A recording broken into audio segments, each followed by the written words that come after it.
I found direction for studying it. I will humbly advise all of you, honorable ladies and gentlemen, and indeed all Liberians, to study your constitution well. For I found it to be the most useful, practical guide for those who govern and for those who are governed. My assumption is that not everyone is familiar with the Constitution as they ought to be. I would now beg your indulgence to allow me to make frequent references to it today as I address you. In some instances, I will read extensively from it. Honorable ladies and gentlemen, what is expected of us who have been elected by our people to govern them? What is really expected of those of us who have been entrusted with the responsibility to lead them?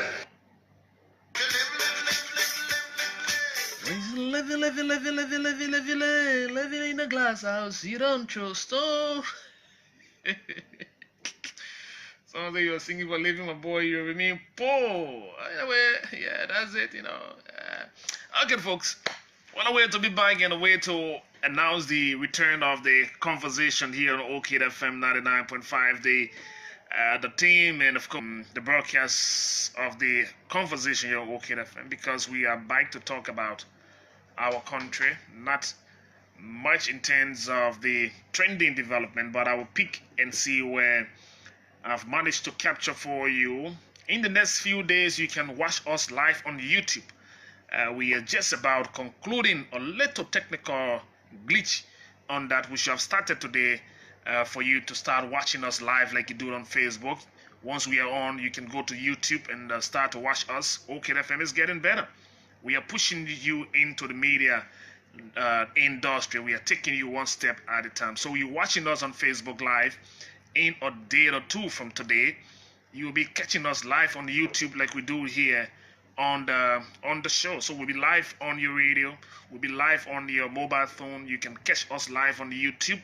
But we are just concluding a little bit of technical glitch that the guys are trying to sort out, and as soon that is corrected in a matter of hours, we will announce that to you, that you can also catch us on YouTube.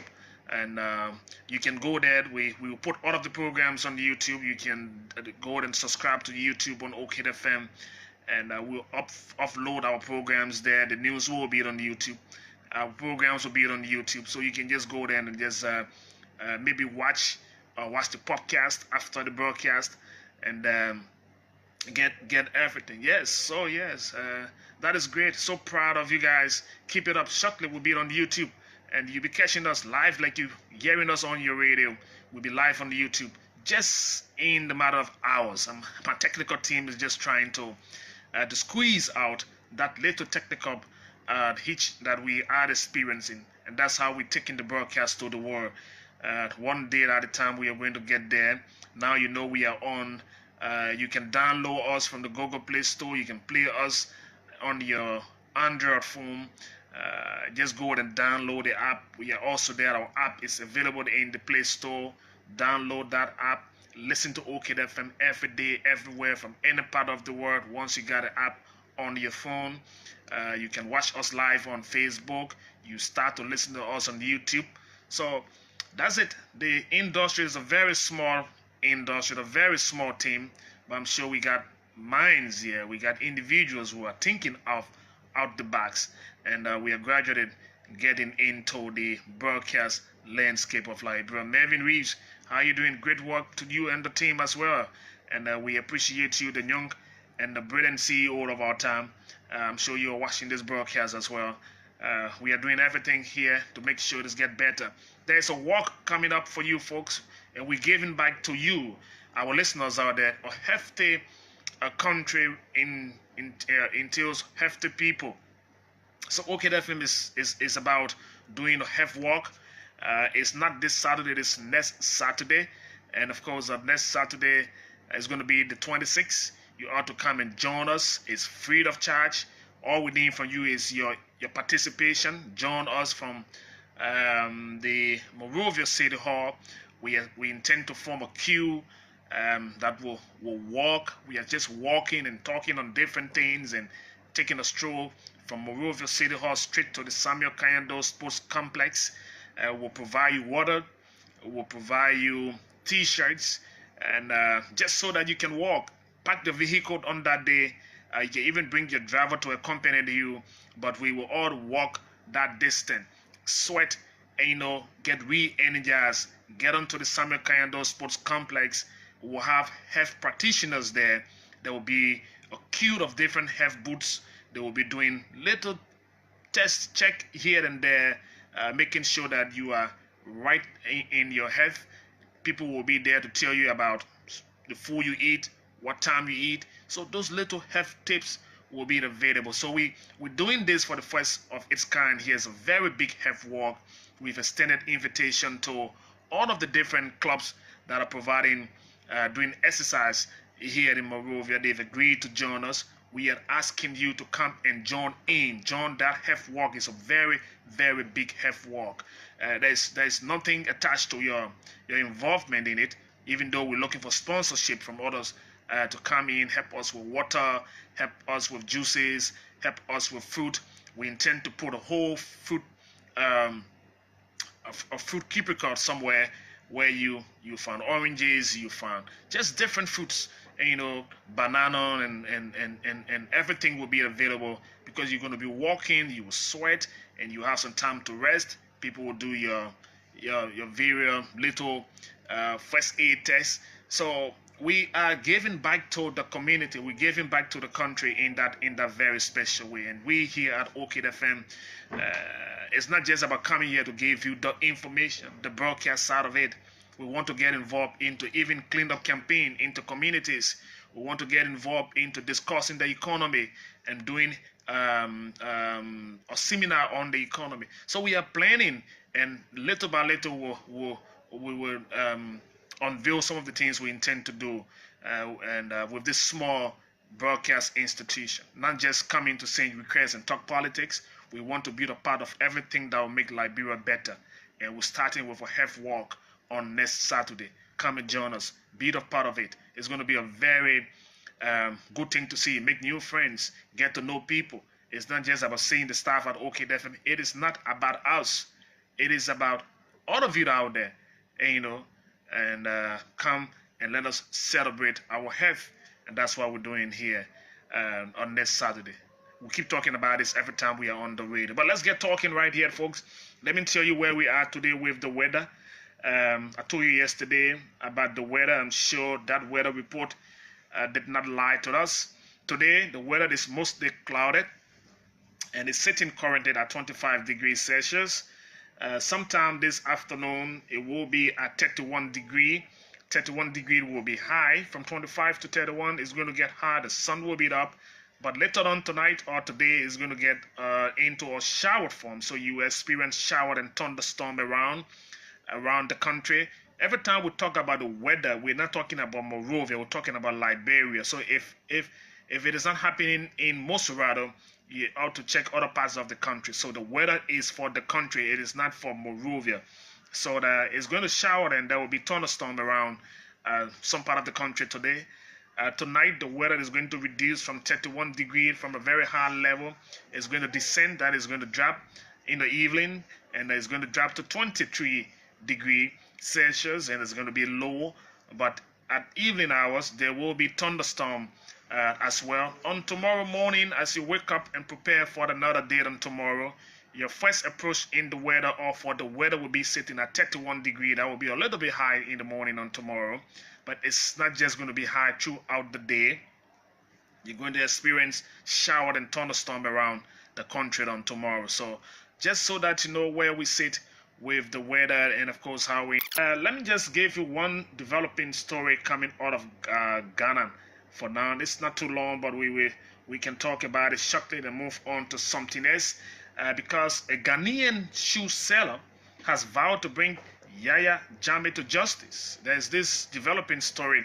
I'm sure he's been following this for a very long time, because a Ghanaian man is leading a campaign to bring the Gambian's former president Yaya Jammeh to justice over the murder of 55 migrants who were mistaken for coup plotters.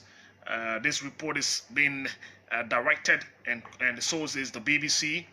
And it says his name is Martin Karind.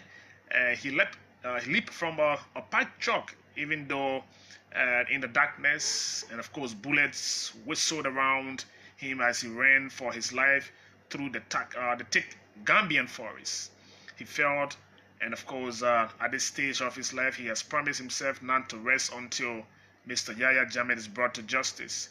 13 years later, and now living in his native Ghana, the Ghanaian gentleman is the key witness into an international effort to bring the Gambian former president to trial for what is probably the single largest mass killing during the 22 years regime of the former Gambian president Yahya Jammeh. So that's a developing story. There's more detail about this story. I'm sure we can follow this a little bit more, maybe on tomorrow. But that is just what caught my attention from the international media as I went out to do my research for you on today.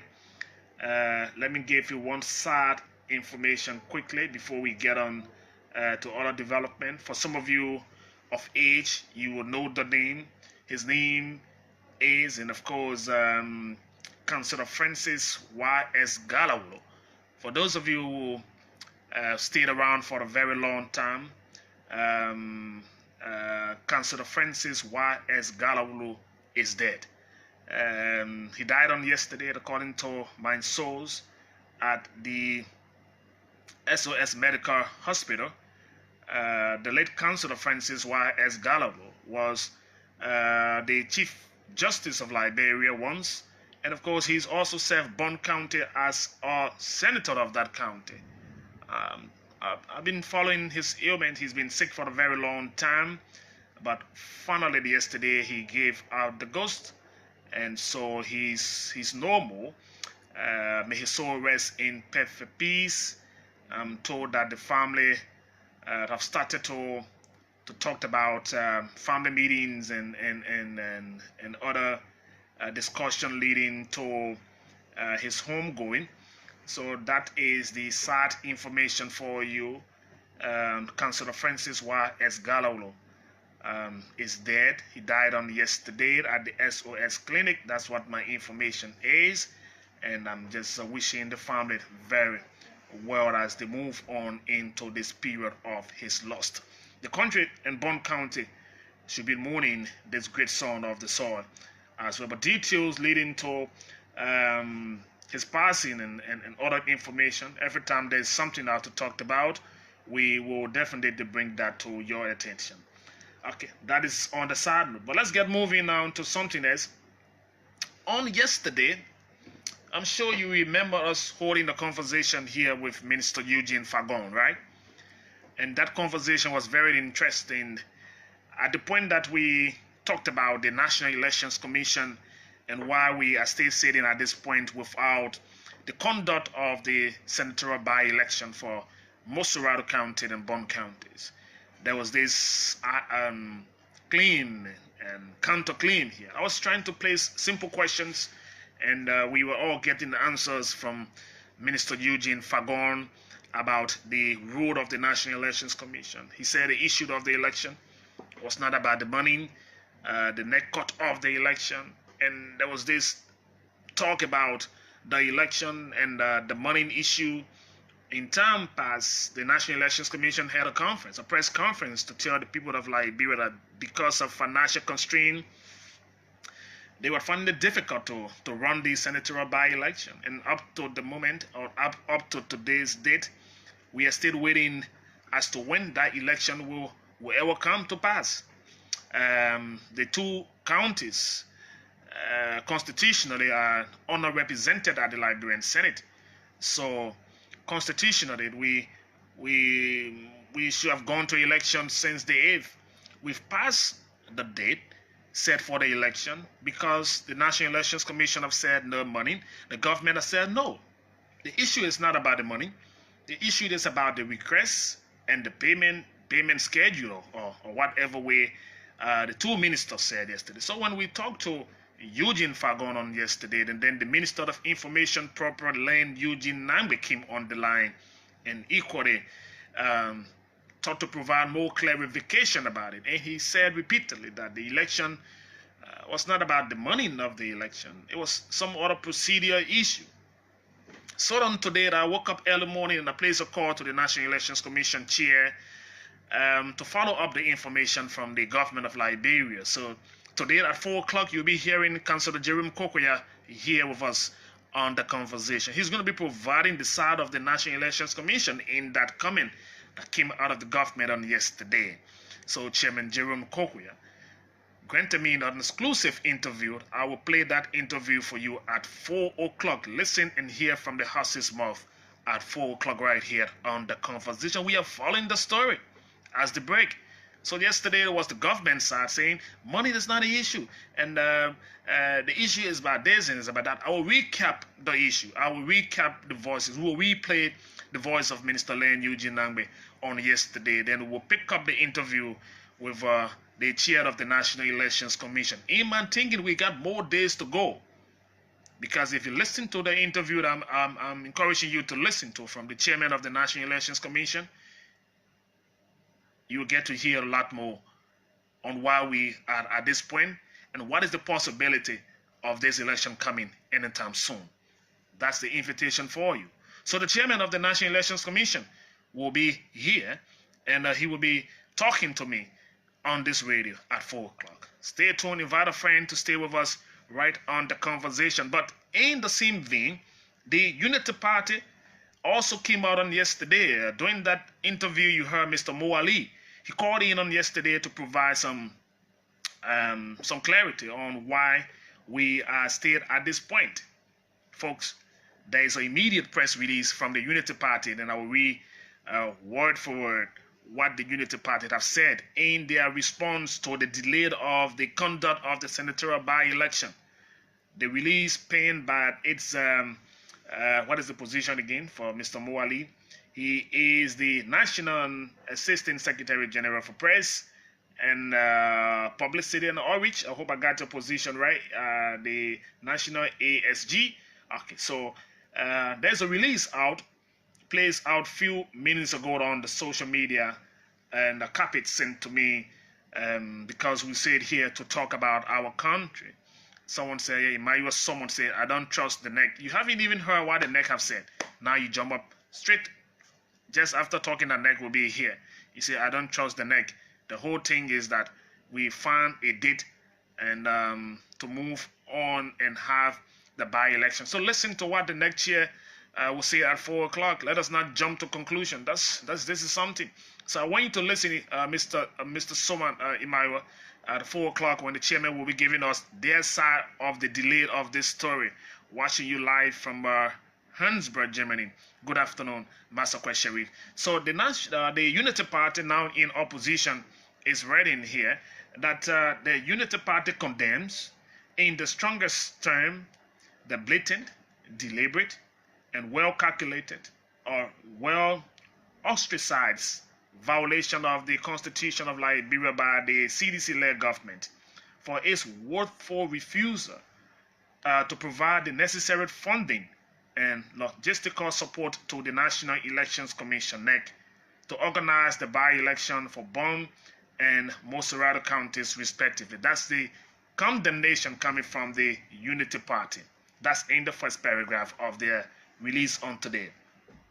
In the second paragraph of the release from the Unity Party, it goes on to say, consistent with Article 37 of the 1986 Constitution of the Republic of Liberia, which speaks to filling of vacancy or vacancies created in the legislature as quoted below, the NEC had a 90-day period as of February 13, 2018 to organize and conduct by-elections for the two counties.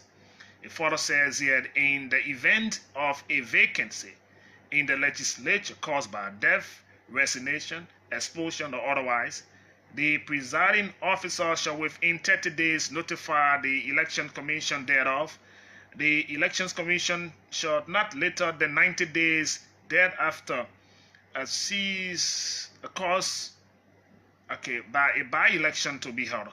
Provided that where such vacancies occur within 90 days prior to the holding of general elections, the filling of the vacancies shall await the holding of such general election. Additionally, in the condemnation release today, as indicated in the episode below, the chairman's mandate for insurance of elections right for the senatorial by-election for Moserado County and Bond County. The Honorable House of Senate officially notified the NEC of the 2 vacancies on February 13, 2018. Just driving us through. Whereas on February 13, 2018, the National Elections Commission NEC received from the Honorable House of Senate a communication informing the National Elections Commission of 2 vacancies in the Senate regarding Moserado and Bond counties, respectively, which was caused by the election of former Senator George Weah and the President of the Republic of Liberia, and the election of former Senator Jewett Howard Taylor as Vice President of the Republic of Liberia. In line of the notification by the National Elections Commission by the Senate, the 90-day timeline within which the by-election for both counties, that's Bond and Moserado counties, shall have been held expired on the 14th. This is what the Unity Party press statement is putting out here. The expiration of the 90-day period without holding of said election is a clear violation of Article 37 of the Liberian Constitution by both the government of Liberia and the NEC. The refusal of the government to provide the necessary financial and logistical support, and the inability of the Commission in itself under the chairmanship of Councillor Jerome Kokoya in their press statement says to organize the 2 by-elections undermine the right of the people of Bond and Moserado County to representation.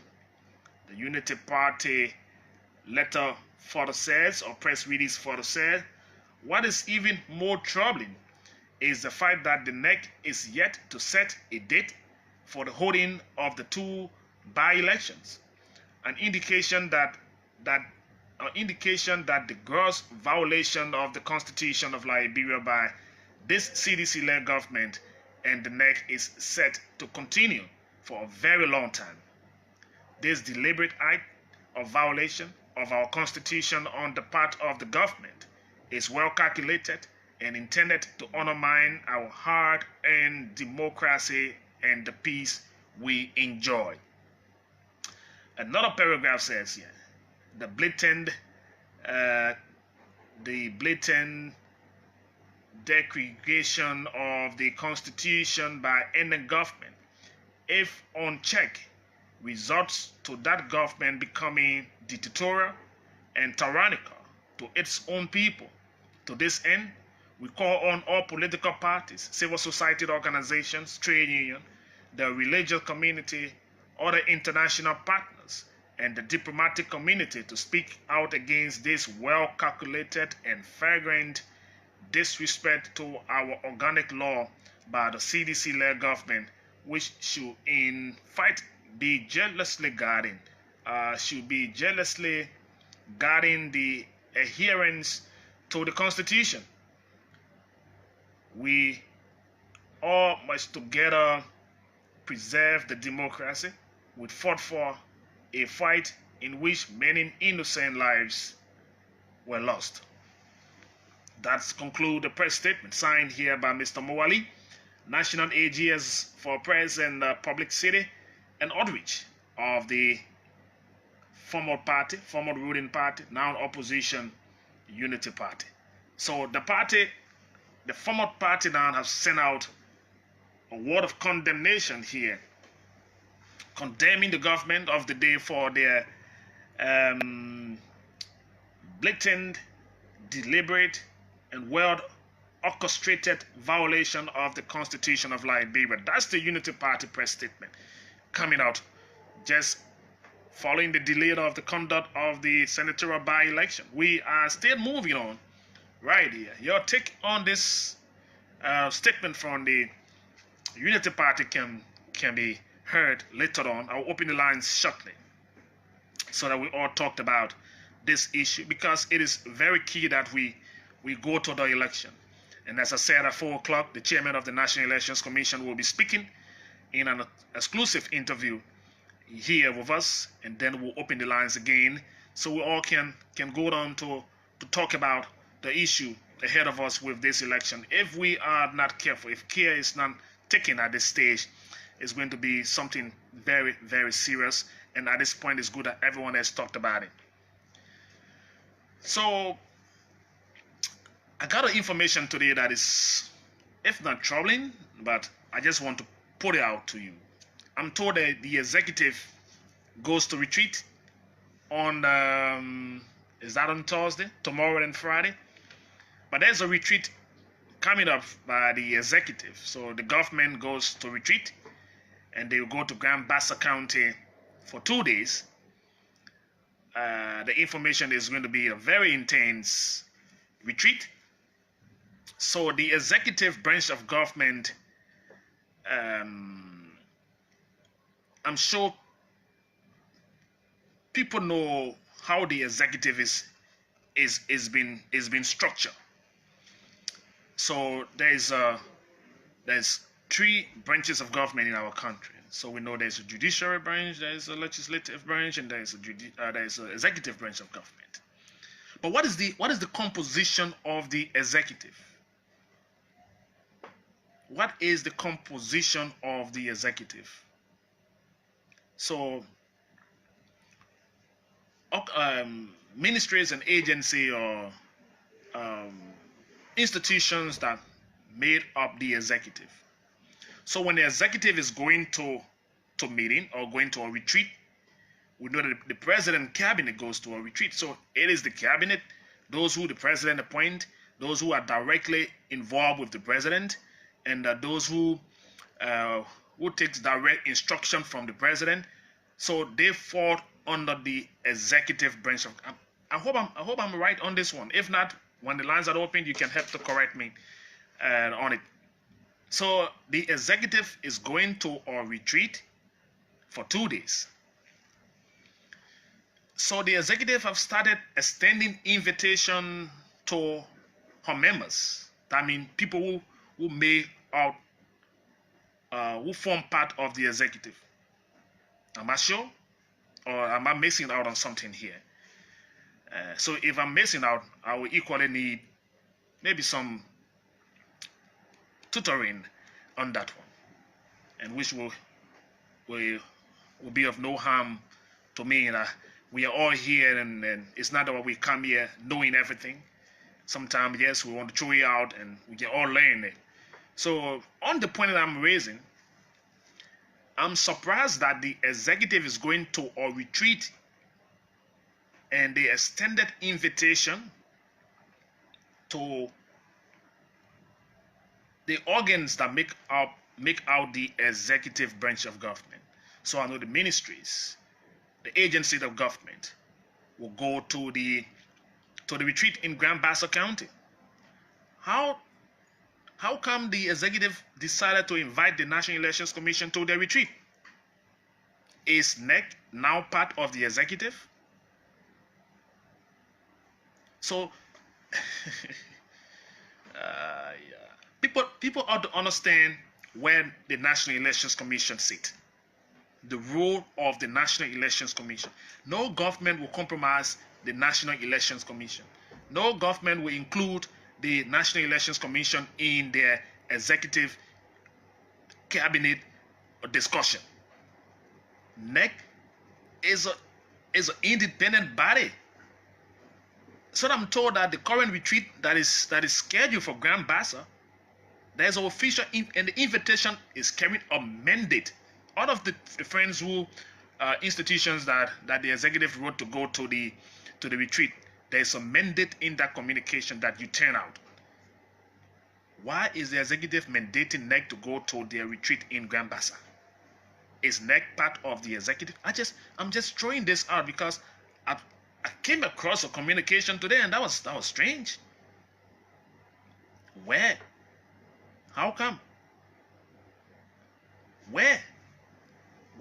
What's the possibility? Those who did the communication, from the executive, inviting ministers and people who sort of go to the retreat in Grand Bassa.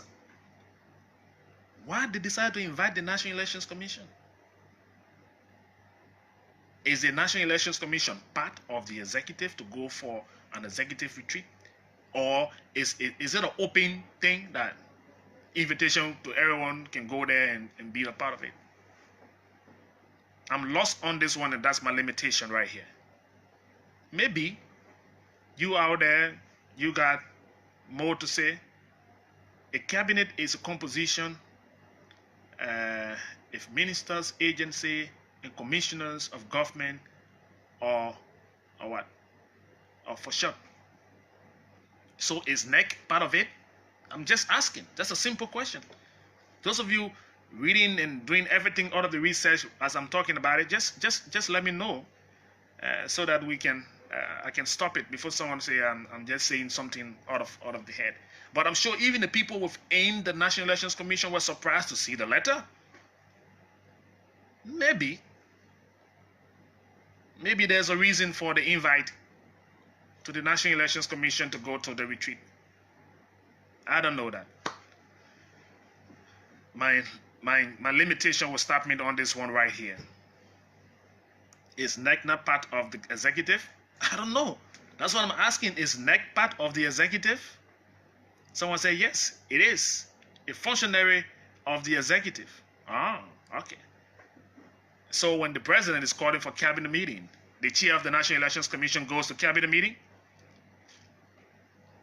Have you heard that the chairman of the National Elections Commission goes to cabinet meeting? So I think it's from the backdrop that NEC is invited. Have you heard that NEC chairman goes to cabinet meeting?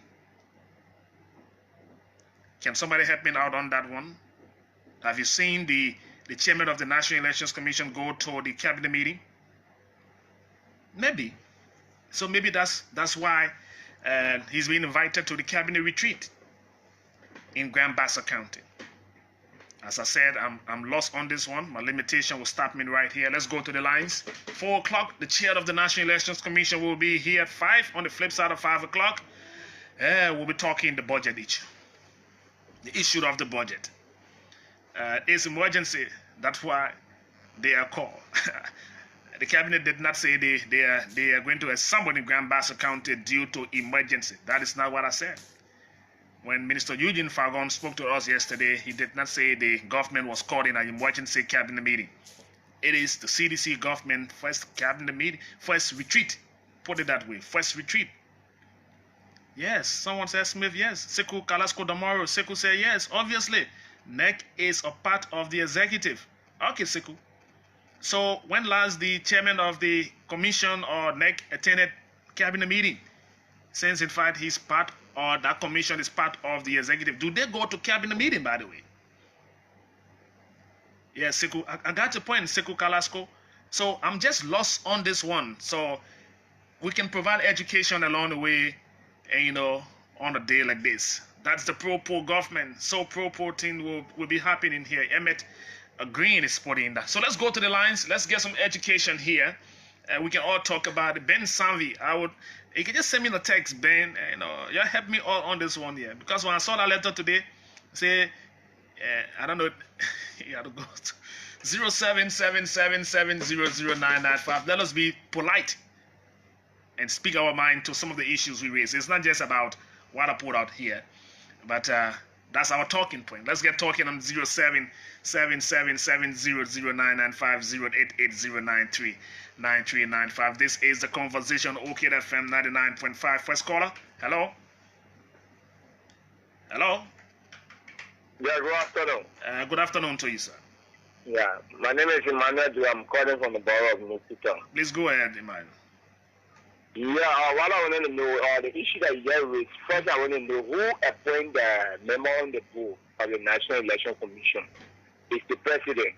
So even if they are invited, I think there is problem with that. Because they say you are calling you said the president, appoint minister, director on the board. So even if they invite me to the conference, for me, I don't really see anything with that. Okay. That's my own honest opinion. Your honest opinion, the executive commission is, the election commission is an independent body. It is not part of any branch of government. And this is coming from Turbot.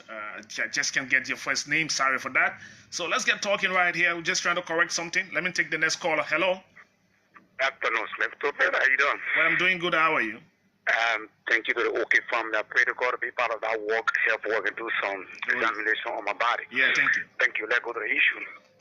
And the issue about the election commissioner, I do not know that the election commissioner been part of, but maybe probably in my mind, it could be invited because I think they are independent body, yes, but they also work with the executive. I think they have some lead function, some small lead function. That is what I think about. So I don't think anything wrong that the executive is inviting the election commissioner. Maybe probably they will try to politicize because we have a event is coming up. Knowing that the CDC have the biggest, larger portion, maybe probably they will do that. Okay. So thank you. All right, thank you, folks. Let's create some. Let's get some education here. The National Elections Commission is independent. Robert S. Bestman II is sending me that information right here on the radio. President George Weah has officially received a formal report from the Special Presidential Review Committee that was constituted to investigate the Global Witness Report, NOCA. Okay, I will talk about that one shortly, but let me stay with the line and let me hear from you, Mr. Mo Ali. Mo, how are you? I'm good, Smith. Thank you for having me. Thanks for joining the conversation, please. All right, relating to the National Elections Commission, I don't think Sekou Damaro gives the right information. You just need to go on the commission website and click on About NEC. The first paragraph, you see the powers and duties. And let me read verbatim. The powers and duties of the National Elections Commission are contained in Section 2.9 of the New Elections Law of Liberia, approved in 1986 and amended in 2003, 2004, and 2014. It states that the Commission, as an autonomous agency of government, independent of any branch of government, shall have the following powers and duties, and they listed in there. So the Election Commission is not part of the executive branch of government. It's not part of the legislative branch. It's not part of the judicial branch. So let me ask you. Let me ask you. You been in government for more than 12 years. Your government just left the scene. Was it possible to invite NEC at your cabinet retreat or your cabinet meeting or some executive function where? It is absolutely wrong. That's why they should be independent, because this is a body that conducts elections, and elections are the bedrock of our democracy. If we allow them to be going to meetings with one branch or one political party or so, there is a tendency that people will not have that confidence and trust in any work they do. And as a matter of fact, that's why the Unity Party condemned our expelled former Standard Royal Madam Stelly for even having meeting with the chairman of NEC and her commissioners at her residence.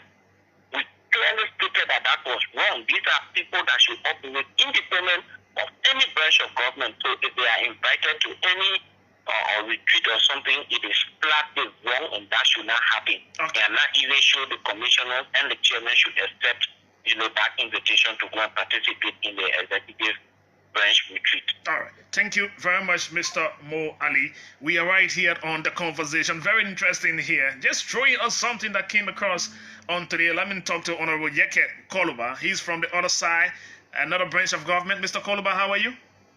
Thank you. Thank you, almost. It's strange for me to hear that election commission have been invited to a retreat that is called by the executive. Any attempt for election commission to do that, that means they will not be independent, and we are going to call on the international community for Honorable Kukuya to be changed, because we have been certificated and we have been accepted by election commission as a candidate in this senatorial by-election. So any attempt for them to be bought by the executive to influence anything in the election will become a problem, and we don't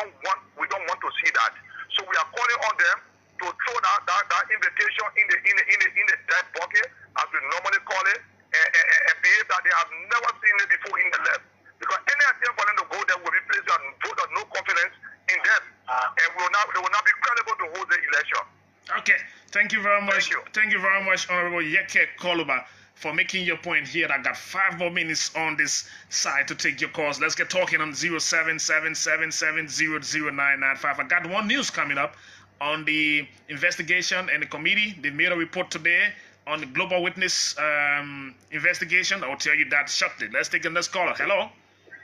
Good afternoon, Smith TOBY.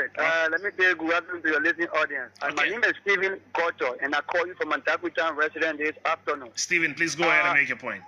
Yeah, to the issue. It's quite regrettable. Very regrettable. That's what we are saying. It's too early for this government to try to ignore the rule of law. The National Election Commission is an independent body set aside to conduct the affair of the election in our country. To invite them, it create the outcry in DU because they are saying that the 2 seats is a CEC. So now, National Election Commission now, what are they going to do? They post a matter of budget, you know, a budget getting 500,000. 500,000 cannot conduct any election. They're waiting for you to approve the 2.8 million so that they can conduct the affair of the election. Then you're calling them to their power executive. They're calling for executive cabinet retreat. Are they members of the cabinet? Okay, let's get talking right here. Very interesting time here. That's just the bad side of the broadcast at times. Sometimes we just run into something and we try to throw it out to you. So the discussion has taken a very good shape here, but 4 o'clock, flip side 4 o'clock, the chairman of the National Elections Commission will be speaking about the situation with NEC and the conduct of the senatorial by-election. You ought to listen to that conversation to the end, because like we got a long way to go. Even if the government gave the money, like as promised, we got some 45 more days ahead of you to wait for this election. But the horse is more for it. Let's go back right to this line, and here will joining me. Hello. Yeah, good afternoon, Smith, and good afternoon, listening public. Okay, this is my pleasure. Please go ahead. Okay, thank you so much, Smith. This is Michael Singh, positive. Okay. This is Michael Singh, positive. I'm joining from district number 9 this afternoon. Michael, please go ahead. I thought you can only wear on Facebook. You can call. No, I normally call. It's very hard for you to pick this call. Go ahead. Thank you so much, Smith.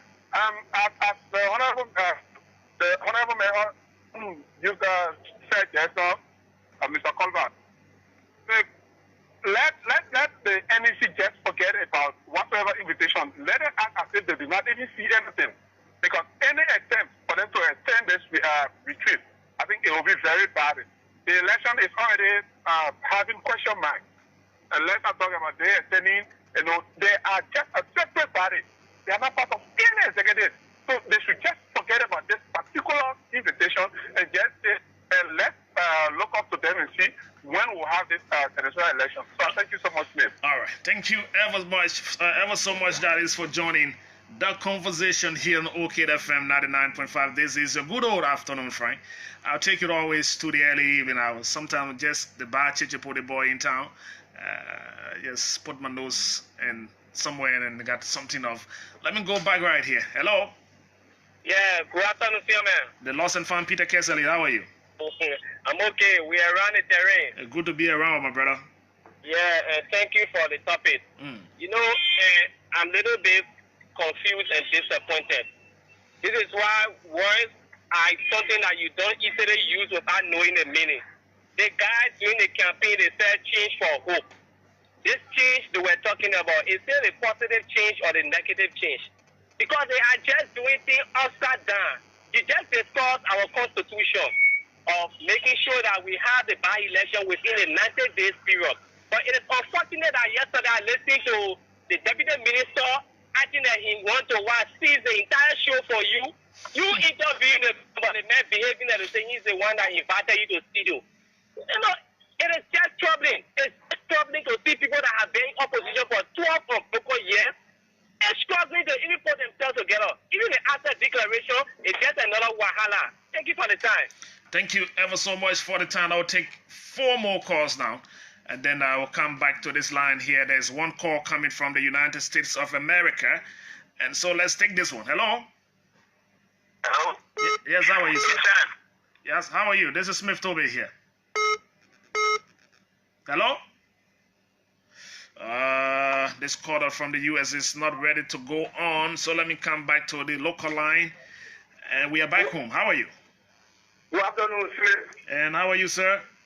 Thank you. My name is Emmanuel Farm, member of the Opposition Unity Party, and I'm phoning from district number 11 this afternoon. Okay. Sir, the issue of National Election Commission going for a retreat in Grand Bassa, I think is totally out of order, and we would like to call on the head of the National Election Commission, Professor Jimmy Kubuya, to tear down that identical invitation. Like what more Ali said, you are an investigating journalist. Go on the website of National Election Commission.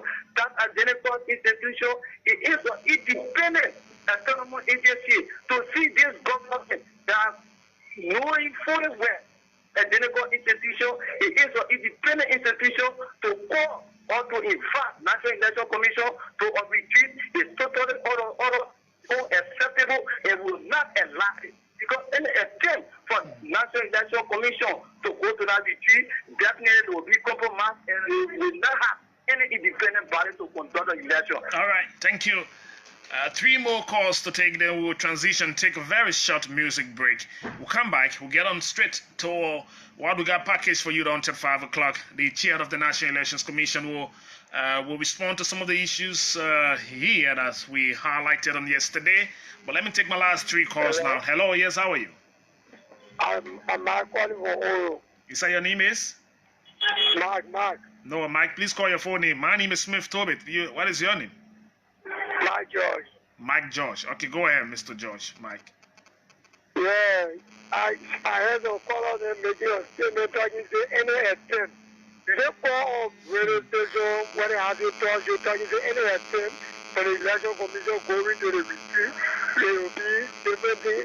So what they're trying to say, like when the election commission trying to go, when they try to go there, they try to bring up law, they try to bring up problem. You don't want anybody in the country. All right, no problem in this country, my brother. Let's get talking. This is The Conversation, the platform that discusses the issue. Let's stay with this line here. Hello? Yeah, thank you, Smith. Okay. Yeah, this is Cooper Pastor when I call from the ground, the capital this evening. Mr. Pastor with Cooper, please go ahead. Yeah, thank you, Smith. In fact, I'm sick. I'm tired. I'm perplexed this evening. In fact, the entire government needs to rethink. I'm sick, I'm tired. You have an independent body inviting them for retreat is suggest that you want to blast them. Let me just say this for the record. Because final 12 to others, there's no final to conduct an election. They want to go appeal to NET or what. They tell what is going on. Because we are using language who are being government for almost 12 years. You still have to know what is unfolding. It's like they're doing it intentionally. It'll be clear on the radio. They have to get serious. All right. Thank you very much right here. The next people preparing, maybe they will go. Let me take this one. Hello? Thank you, my good friend, brother. Zizi, you get date of birthday on the 22nd. Oh, you laugh. Smith, you said we should pass order for t-shirt for the walking? Yeah, we'll start to give t-shirt out next week for the walk. So from Wednesday to Friday, we'll be giving t-shirts out for the walk. Okay, you can't want to be part of that walk too. Please Let me can't join that walk for you. Yeah. For yourself, for your own health. Go ahead. Yeah. Okay, thank you very much. This is the we are calling for New Jersey Conway. Look, Smith, you know when you are blind and God heal you, it can be surprising to you. Now what happening to more Liberians, what they never see and they never they are or what happening, it always confuses them. Okay. Who made the appointment? They say retreat. There we hear some people saying, oh, election commission was cheat. If we want to cheat or someone want to cheat, they can call you for a meeting, telephone call. Look, in my interest. Then you will know. Then we can get here people say, oh, when you go in our meeting, it will be compromised. Now how people can compromise? Look, Liberia people, now what John Bush draw book for people to read. Then they start to sell it in different countries. We got to learn. Now all the time we let people on show to hear your voice. Say something with reason, man. All right, thank you, Mr. Zizi, for calling right here. Okay, folks. So on that note, we will hold the course. I'm sure this is a trending kind of thing. The retreat is it starts on Thursday and Friday. It's going to run to the weekend and 2 days. But I just came across that information today and I said, wow, where are we going with this one here? So that I just sent it out for us to get some education. I like the discussion, the points raised on the folks following the social media. Maybe because the president appoints the Chief Justice and the justices of the Supreme Court branch, so they are also part of the executive branch.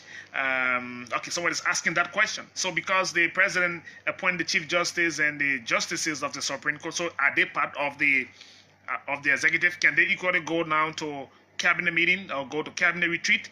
So if the chair of the National Elections Commission that is appointed by the president and other commissioners will be allowed to go to a cabinet meeting, a cabinet retreat, should we allow the Chief Justice and the Associate Justices too to go because the president appointed them?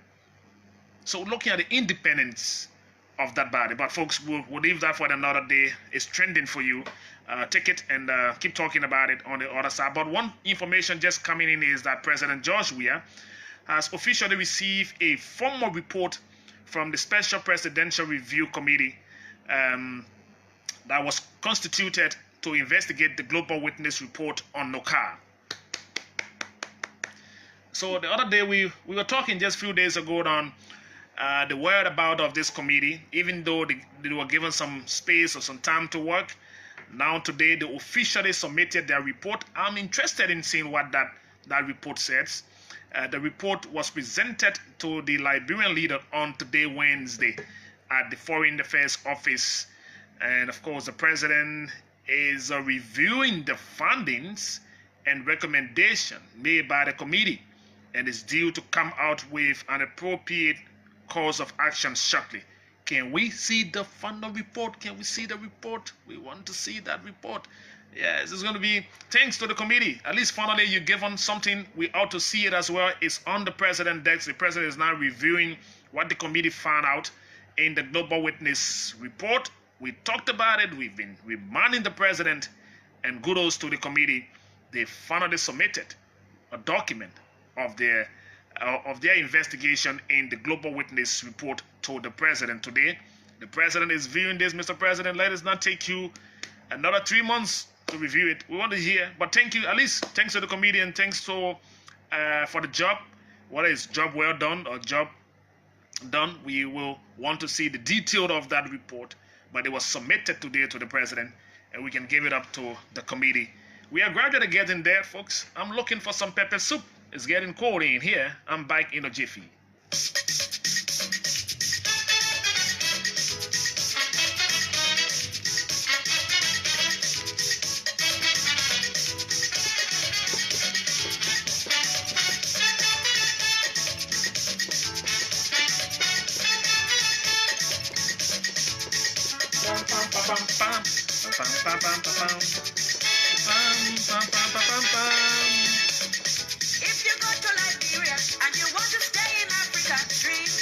If you come to Liberia, you want to stay in this country, you like the culture, you gotta drink some pepper soup. Let's dance a little bit because we're gonna go on talking to the head of the National Elections Commission.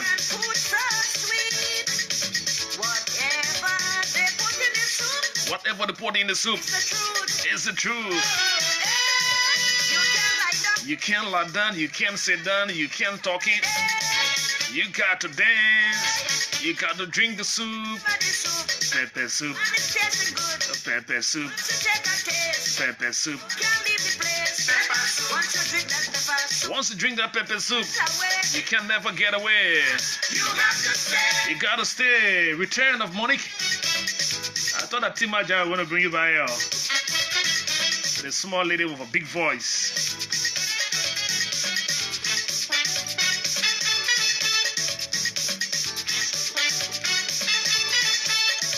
Happy pre-birthday, dear.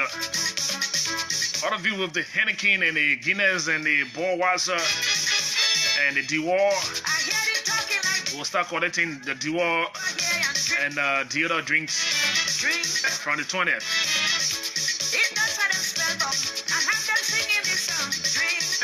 You gotta drink some pepper soup.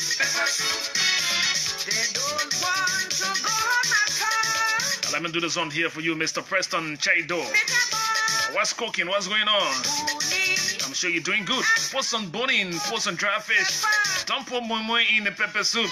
You can't sit down, you can't lie down, you can't sing. You can't get away. Pepper soup. Pepper soup.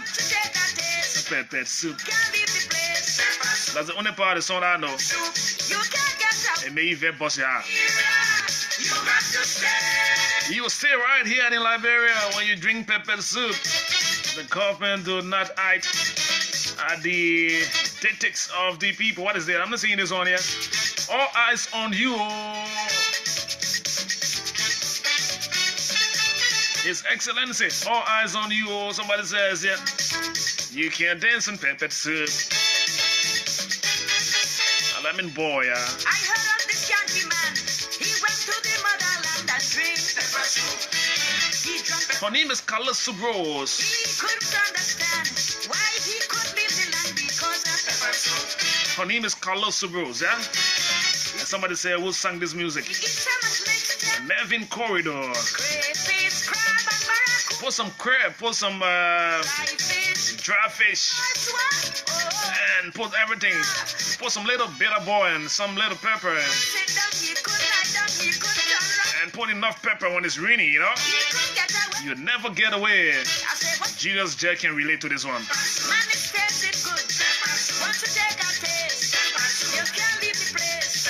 Want to drink that pepper soup? Once you drink that pepper soup, you can't get away. In Liberia, you have to stay.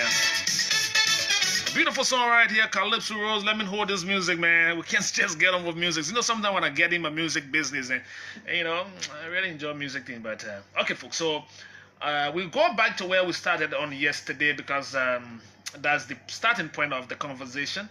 Remember on yesterday we invited Deputy Minister for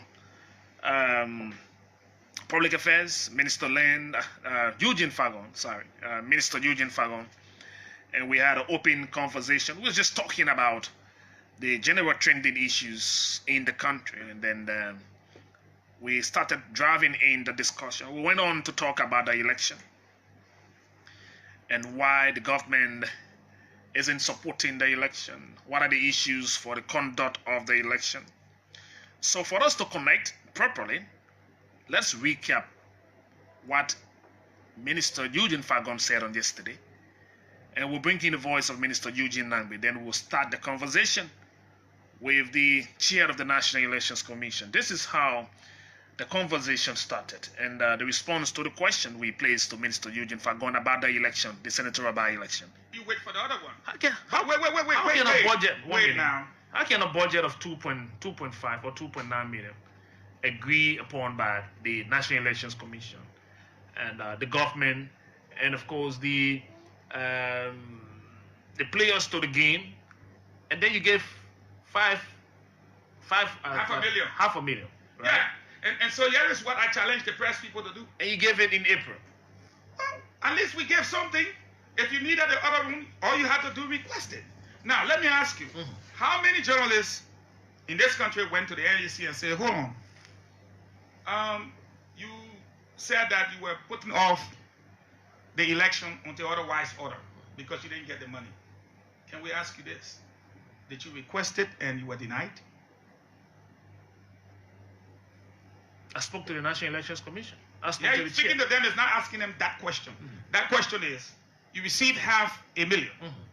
Did you put in a request for addition and was denied? Because you see, denying someone, delaying someone is not denying someone. But when the Minister of Finance equally says, no, that's what that like point you said, comes to. 1 minute. Delaying No. is not denying. So I'm taking you to where you keep making mention of the war priority. So it's on your list. If it wasn't a priority, it wouldn't get $500,000. You agree? You consider that as a priority? Because I put a question to you that you said I spoke to NEC, but you did not say where you denied. They were never denied. Did they make the request and said to you, Smith, we were denied this money? Are you putting this squarely now that the National Elections Commission did not follow up to get the balance money to run the election? No, what I'm saying is that before journalists take an issue and Do you have the money? Is there money to run the election, by the way? I'm not going to tell you whether we're broke or we have money or we don't have money. The issue here is the election was called off. Called off for what reason? Because according to NEC, which you know, the lack of funding. And who's to provide the funding?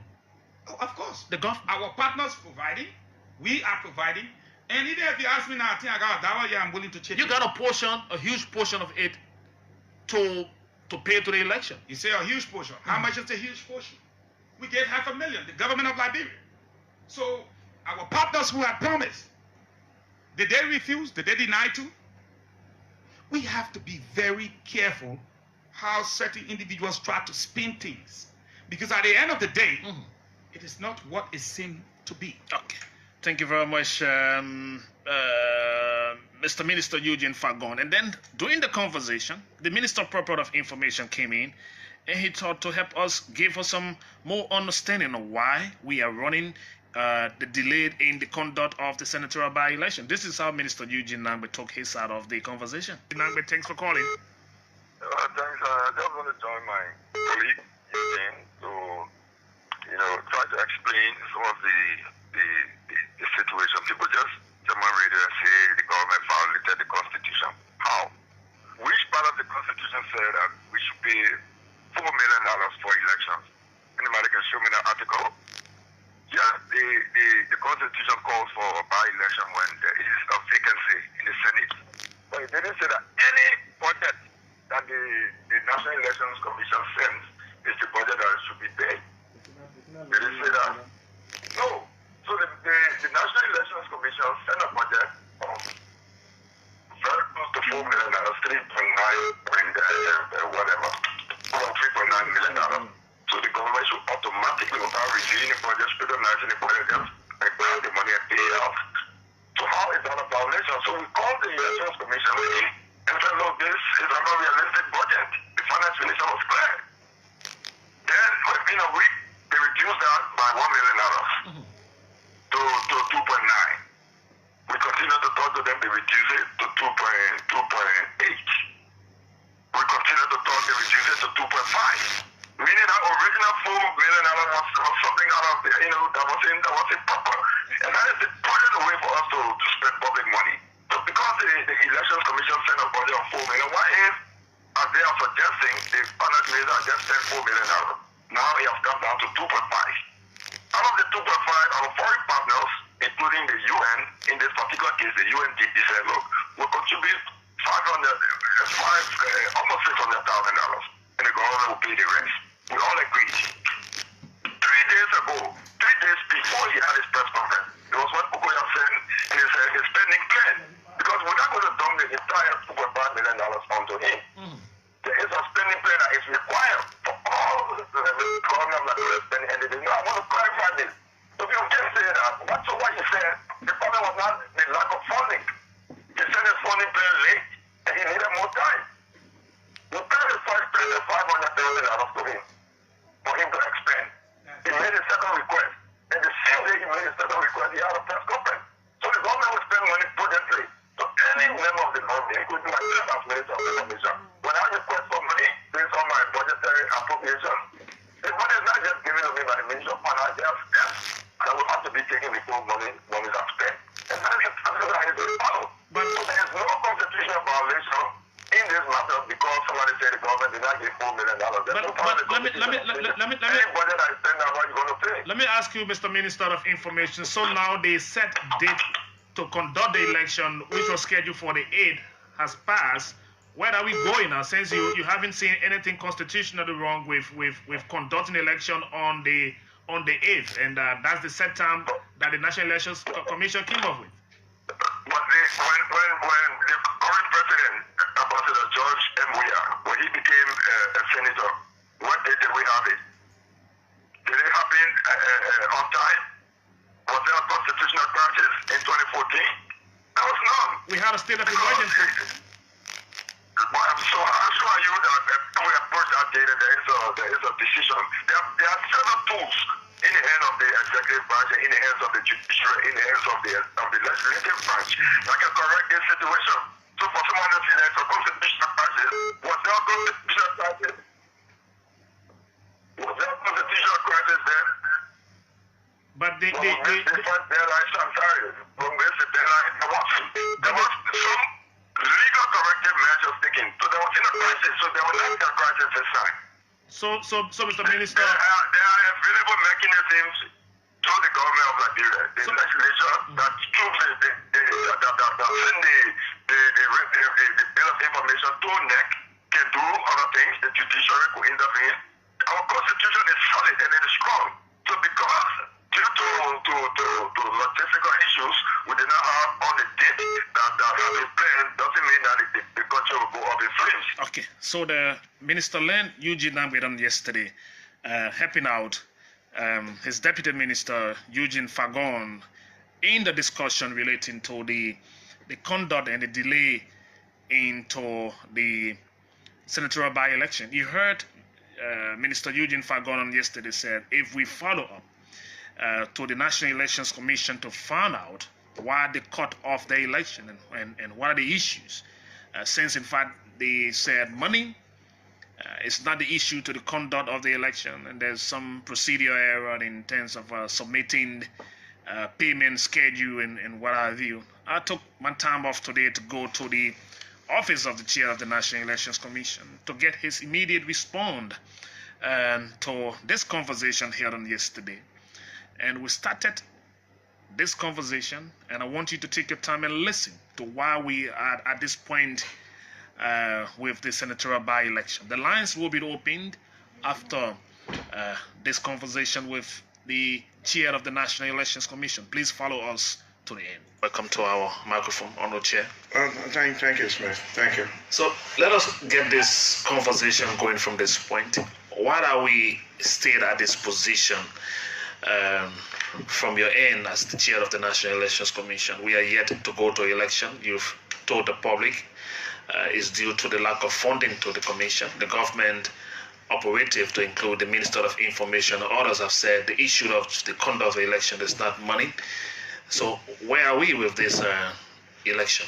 Well, Smith, I'll be honest with you, I really not in the mood to be going back and forth with this issue. I don't want it to be like it is the National Election Commission's issue or to personalize it. This is a national issue, and I believe the authorities, the relevant authorities, know that it has to be resolved, and I know that they will take necessary steps to resolve them. But once in a while, when people attempt to misinform the commission, the public, on these kind of critical matters, it is important to do the responsible thing to just clarify. But I will say that I don't want to make this a practice. Hereafter, I will just wait, and then when the government should have acted, and then we'll proceed with elections. We have time of our numbers inform the public, which is part of our role. And let me just clarify here that it seems to me that some of the government people think that when the Election Commission provides information for the public, the commission is attacking people. No, we are not politicians. We don't attack people. But we are on a duty as an independent body, independent of the branches of the government, to provide information relative to our work. That's what we paid for, and this is done all over the world. And by-elections, as you correctly stated, was scheduled. It was not held. And we simply did our work, our regular press conference. We informed the public why that was not, the election was not held. We were acting in line with our mandate. That was closed as far as we're concerned.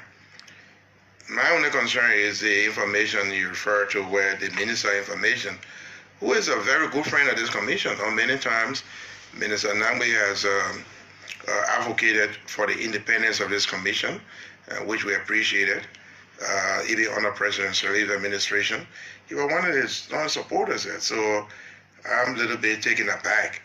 I don't know the motives. I don't know the conditions that made him to go on the radio and give these inaccurate account. but I just hope that he's still the same Nangbe that I always work with the commission, and I have a lot of respect for him. But just to clarify, the issue here is not about election commission. All right? What is it about? The issue is just that we have not got the funding to do the elections. And this is not an attack on anybody. The government itself has said that money business is hard. And Mr. Honorable Carlos Green, one of the gentlemen that I respect highly, well, on your show, and he did the right thing. And if you recall, he told you, I think it was a show, he told you that, look, government has some tight financial position, and the government is committed to holding elections. All right? Honorable Green told you that. And as soon as we put everything together and then give the election commission the funding they need, we will proceed with the election. That is a responsible statement to make. But to act like you're trying to shift blame, to me, is unfortunate. We received a letter. Let me give you a detail. We received a letter from the Honorable House of Senate on the 13th of February, informing us of the existence of 2 vacancies in the Senate. Immediately, the next day on the 14th, we constituted a steering committee headed by Honorable Boakai Dukley. He's a commissioner here. The function of the steering committee is to plan the activities, develop the timeline, develop the budget in concert with our partners, and then submit it to the government. We did those activities so fast, by the 22nd of January, the committee had developed the plan, they had developed their budget, and in concert with the partners.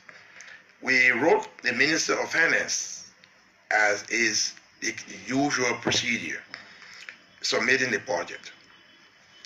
I think the problem... When did you submit the budget? Oh, on the 22nd. On the 22nd. On the 22nd of January. Okay. And so that made the committee work extra time, the steering committee, because the timeline allowed for by-election was pretty short. So we did that. And I think the problem is because the government was just coming in, and a lot of these ministers were overwhelmed, were trying to get settled and so forth, and some of them were pretty new. And to be fair, some of them probably overlooked the importance of this. Like in the Ministry of Finance, everybody was new there, except I think Honorable Bronson, I think. And then, so I can understand that they were trying to get things together and maybe they didn't slip by. So we're not holding them responsible. We waited. When we didn't hear from them, we decided to follow up. We made several calls to the Ministry of Finance, no response. We left text messages, no response. We went there personally, no response. We're not successful. Then we contacted, and things were getting a little serious, we contacted our 2 chairpersons in the legislature, Honorable Milson Tiaje of the Senate and Honorable Alex Grant of the House of Representatives. We asked them to please intervene. When did you communicate with them? We communicated in March, exactly March 12th. But prior to that, we had gone there, we met with the Speaker, we met with the President Pro Tem, we asked them to intervene because we knew that there were new government, people were overwhelmed, people were moving back and forth, so things could easily be overlooked. So the Honorable President Pro Tem was gracious enough, called Senator Situma. I think Senator Situma is in charge of, I think, Ways and Means. Senator Situma came in and gave us some assurances. I think Senator Nangbe was in a meeting. Senator Copley from Grand Bassa was in a meeting. And then my own Senator Yala came in our meeting. And they assured us that they were going to make things work. And we left. Then Honorable Grant and Honorable Milton Tiaje called a meeting. At that time, the ministry had not responded to us. And then they called a meeting. We were now in March. Called a meeting at the legislature. The finance ministry was represented by an assistant minister. I just don't remember his name now. I went there with my commissioners. They were concerned that the budget was high. We told them no. The budget is not high. The budget, in fact, was lower. Election budgets are driven by total number of voters you cover. Sometimes the terrain, the accessibility, and so on and so forth.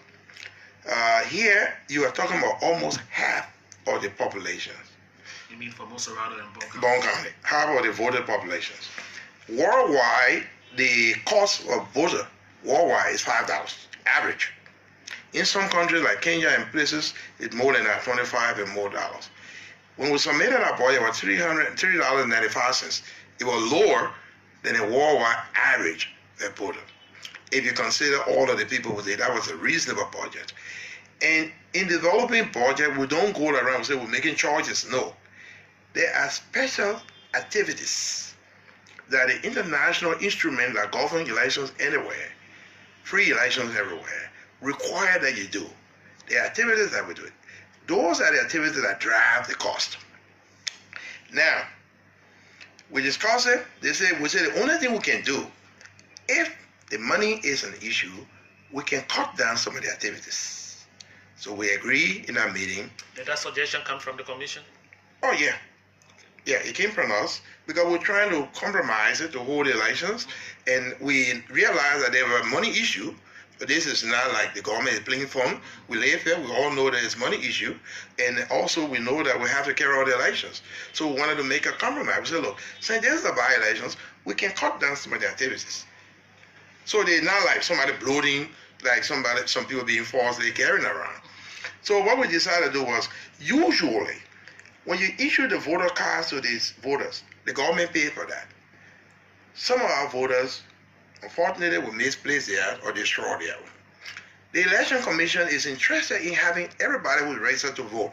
You don't want to disenfranchise somebody. So what we do is, we go, before the elections, we go to their areas in the various districts, and then we replace those cars. That would require the rental of cars, sending teams around to the various districts. That carry extra costs. Okay? We say, okay, can we then cut that off? But that would mean that those who have lost their cars would not be able to vote. Honorable TIJ and Honorable Grant didn't like that very much, because they are politicians. They said, look, we don't want to disenfranchise people. Can you guys bring some other suggestions to make sure that people who lost their cars are replaced? We said, okay. Then the voters who have lost their cars will come to us rather than going to them to save that cost. So we agree on that compromise. So people who have lost their cars in the two counties, instead of the commission going to them, which will incur some costs, will now come to us, to our ministerial offices. So then they're going to cut that cost. So we took that cost, we put it on one side. Usually we print Know Your Candidate. It's like a sample ballot.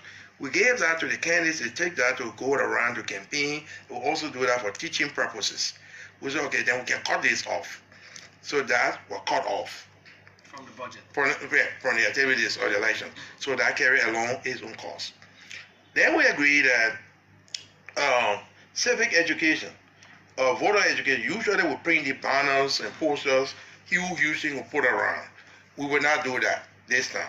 We'd agree on that. But the honorable gentlemen were concerned. They said, but there got to be some kind of information to go out to the people.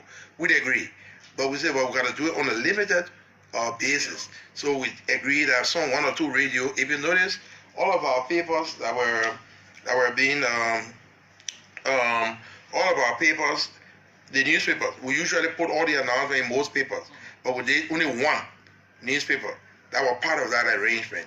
Only one newspaper because we didn't pay for all of that. So we agreed that the voter education will be on a lower scale, so we dropped some costs from there. Now, the people we hire, we ourselves don't do the elections. We organize and hire Liberians to do it.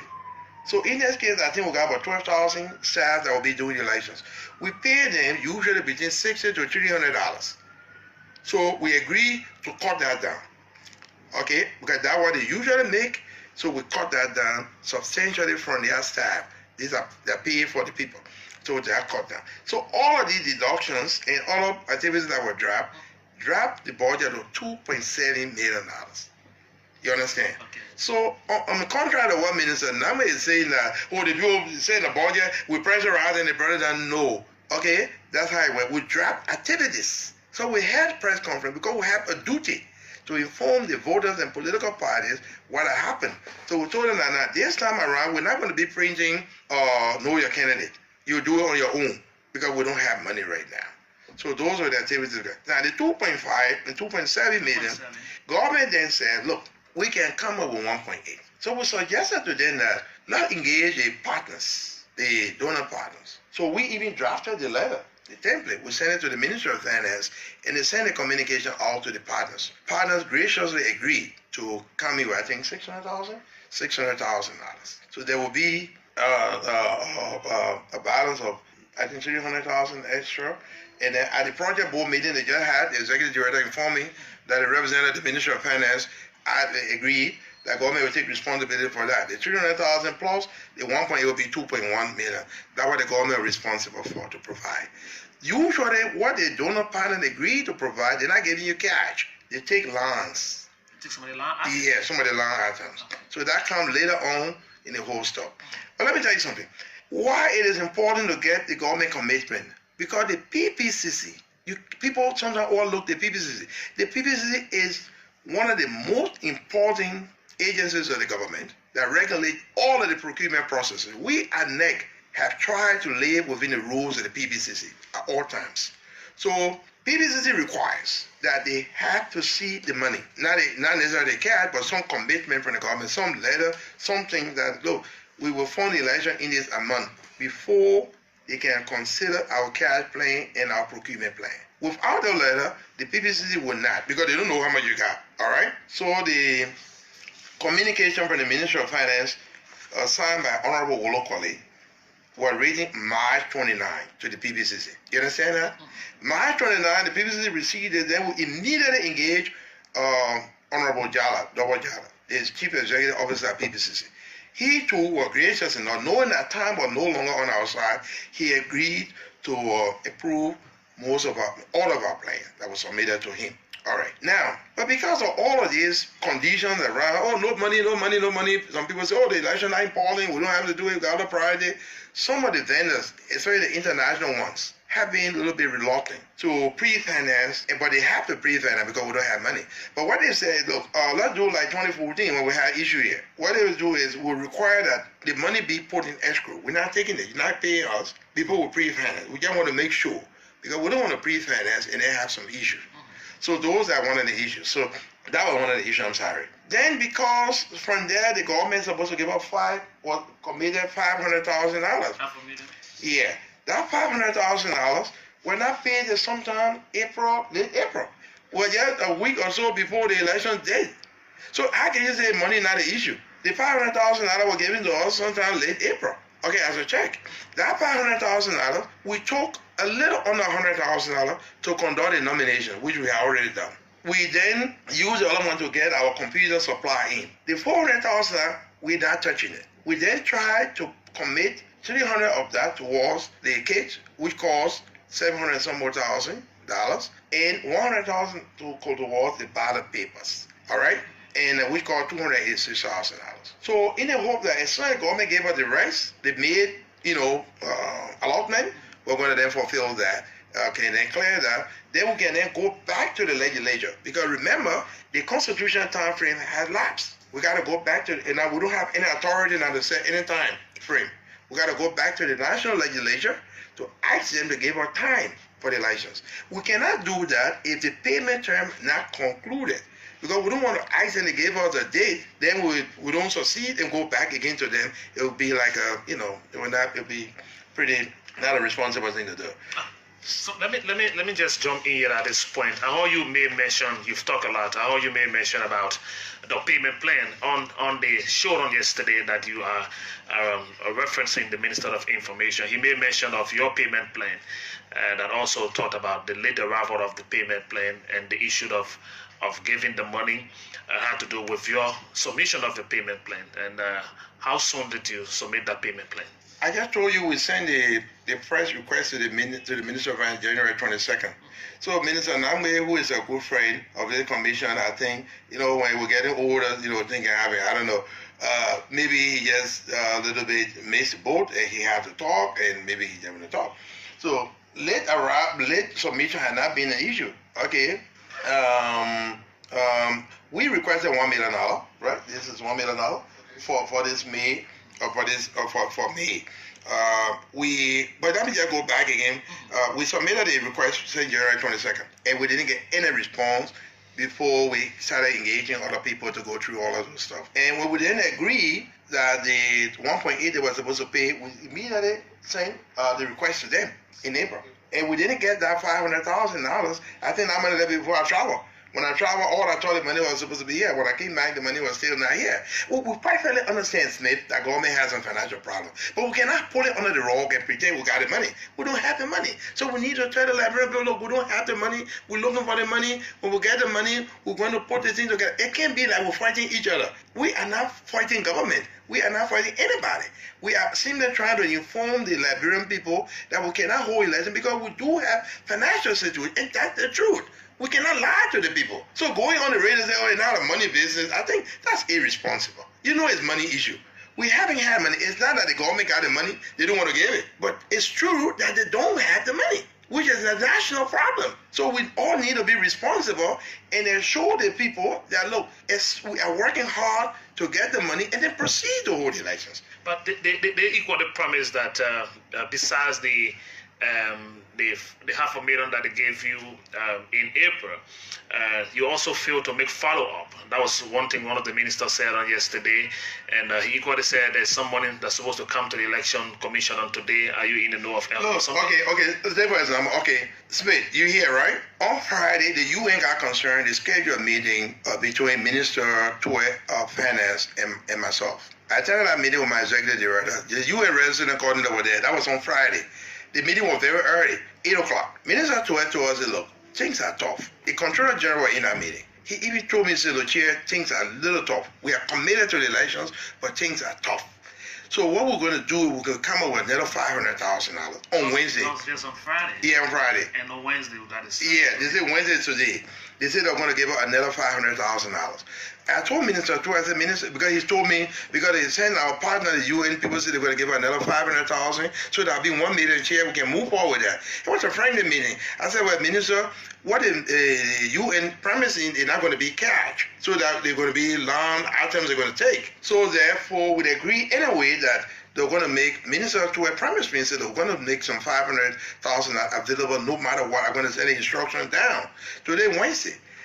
We are hoping that the $500,000 will come. So because when Minister Namwe said, well, there was based on requests, the requests were in. We wrote that letter earlier, I think a couple of weeks ago. The money had not come. When we had a press conference here, that press conference was not meant to attack anybody. We're not attacking people. We have a duty as an independent body, neutral, independent of the branches of the government, to inform the people, the stakeholders, why we couldn't hold elections. That was all. But this idea that some ministers in the so zealous, they want to keep jobs, they want to do this, going on the press, oh, the people attack, we're not attacking anybody.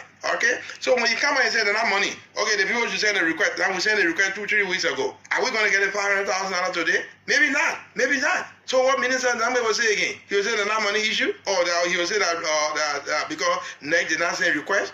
Request had not been an issue here. In fact, the election law said that you put the money there. It's mandatory that you put the money in that funding. But money is not there. We can't force it. So we just got to work within the framework of the law, respecting everybody, and stop playing cheap politics. But one other point that he raised on yesterday, and I'm sure that you've been following, is that conducting election after the term set is not a strange thing here.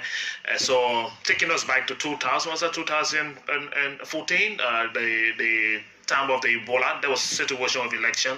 There was a by-election, and then this state of emergency from the government then. Is that the same case? Is that the same kind of situation? No. Again, Minister was wrong. Minister was grossly wrong. I think Minister was in government at that time. He knew that not what happened. Okay, in 2014, it was never money. We didn't have money. It was one of the most difficult elections because people were dying all over the place, Ebola.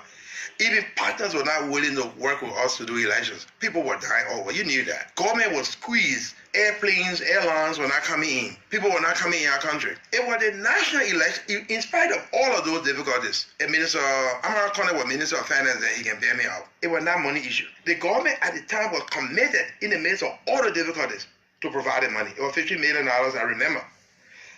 But then when we started our plans, somewhere around June or May or somewhere there, I don't quite remember, the Ebola thing was getting worse. We could not send our technicians for assessment. No airline was coming in to get our materials in the country. So we, the National Election Commission, not the government, not the office of the president, not the office of the minister, not the legislature, not nobody, we called a political party meeting here. We wrote a letter. I remember former Senator Nelson joking me and said, oh, my presidency election commission say they ain't able to do the election. You know, I said, but Senator, it's because of the Ebola.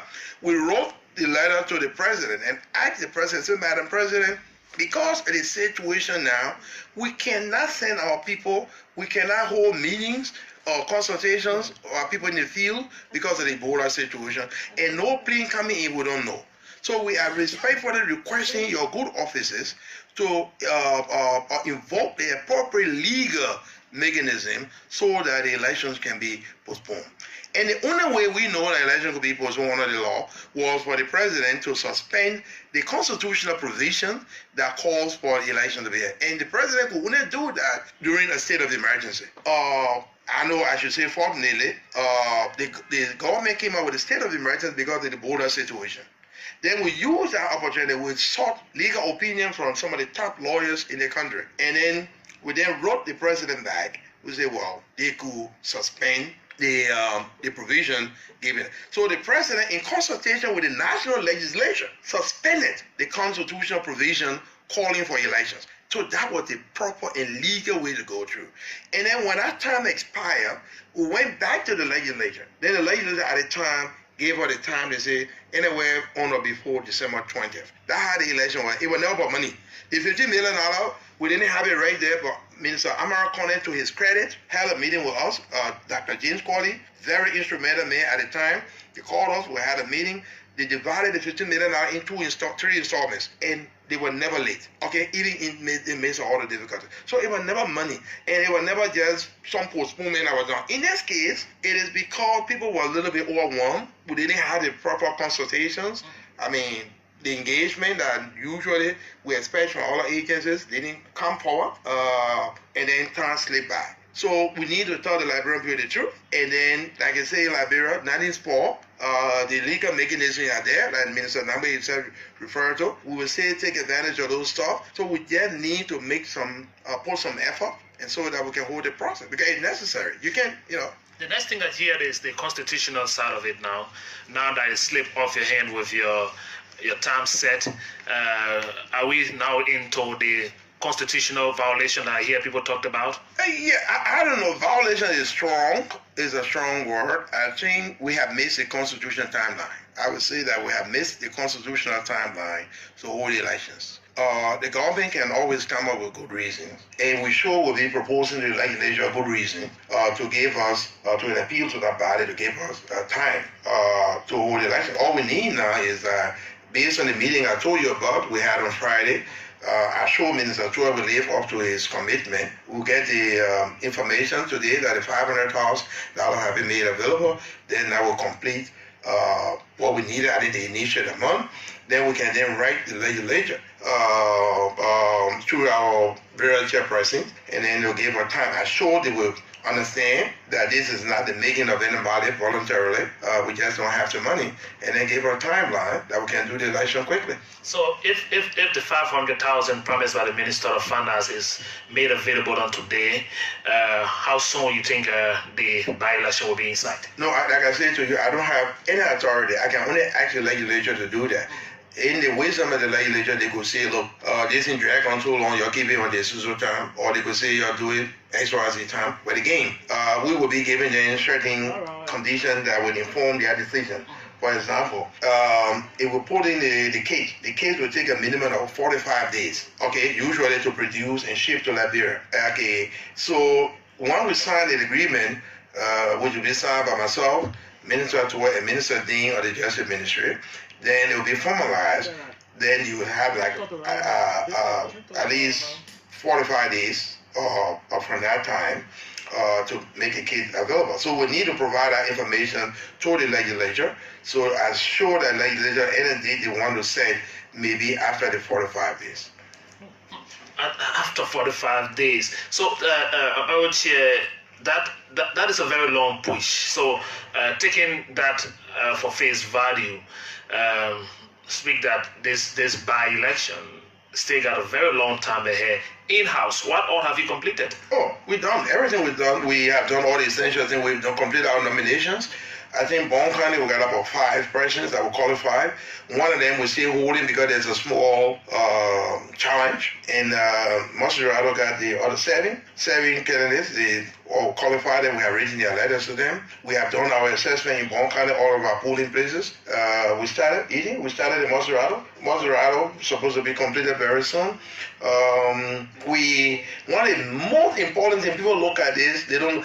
It's the PPCC procedure. You want to be lawful. So if the election itself is not in PPCC, does not conform to PPCC regulations, it's a by-election. So we managed to get the approval of the PPCC. That is very important for us. We've done all of those. The committee, like I told you, the steering committee is set up, waiting. The partners have agreed that they're going to be paying some of our poor workers, and so on and so forth. The ballot, we have written the letter to the ballot, awarding the contract to them. The only letter we haven't sent yet is the one for the cake, because we're waiting to conclude this matter today. And once we can get those, so basically we will try to see whoever the vendor will be. If they can produce these things less than the 45 days, then we'll be able to inform the legislature to make a decision accordingly. So it will not be that long, assuming we act today. This is May, right? Maybe June ending or sometime somewhere around July, depending on how we move, we can hold it. That will not be too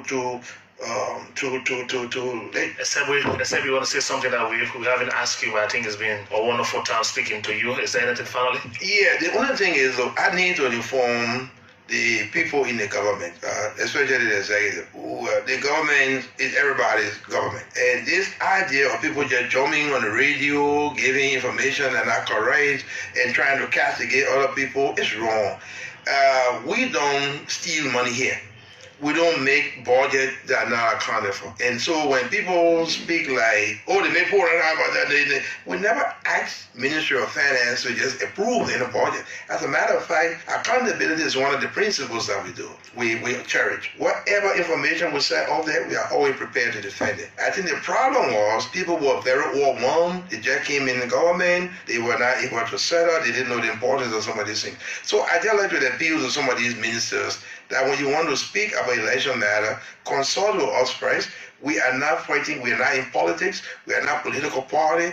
Our job is simply to do government and lend the legitimacy that the government needs to do the business of the Liberian people. So we are not at war with anybody. So we just want these ministers to understand, I know they got to protect their jobs, they got to keep the jobs, they got to be heard talking. But if you talk and give the president the wrong information, you don't mean well for your country.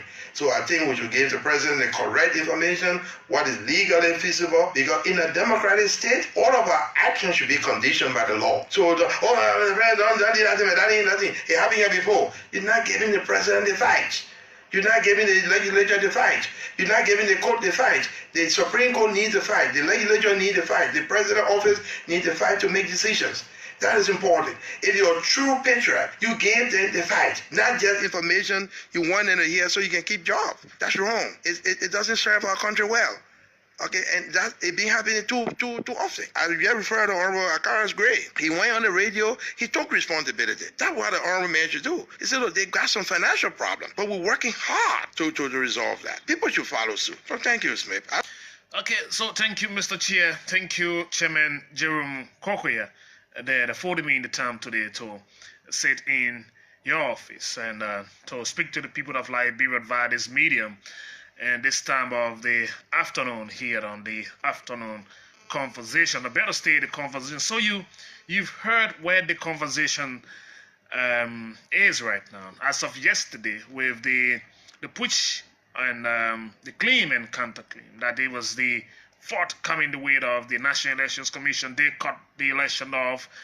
There's no money syndrome, and of course, so we thought to give a space out and to hear from the House's mouth. So you heard from the chair of the National Elections Commission outlining everything from the date of the communication to all of the communications, and with requests here and there for the money, the discussion that brought the budget down to the 2.7 million bucks for the election. How that money got reduced from 3.9. The discussion and the land items, things that were reduced from the election that brought the budget to where it is. The first sum of money given by the government, when they received that money, the things they did with the money, the promise of the government to give additional money on today, Wednesday. And if that money is available in the National Elections account on today, that will be the initial request from the National Elections Commission. So there were 3 payment requests. I saw the document request in April, May, and I think the last payment for the conduct of the election work should be somewhere in June. But with 45 more days, just in case from the look of things, if the government made the money available as of today, the balance, the 500,000 or the $500,000 promised in the meeting, in the agreement, NEC will start to work, and they may like to take them 45 days ahead, or more than that, or less than that, to get this senatorial by-election over with. So now you've heard the government side on yesterday, you're hearing the next side on today. Folks, I'm giving you some time to digest what you heard on yesterday and respond to what you heard from the chair of the National Elections Commission.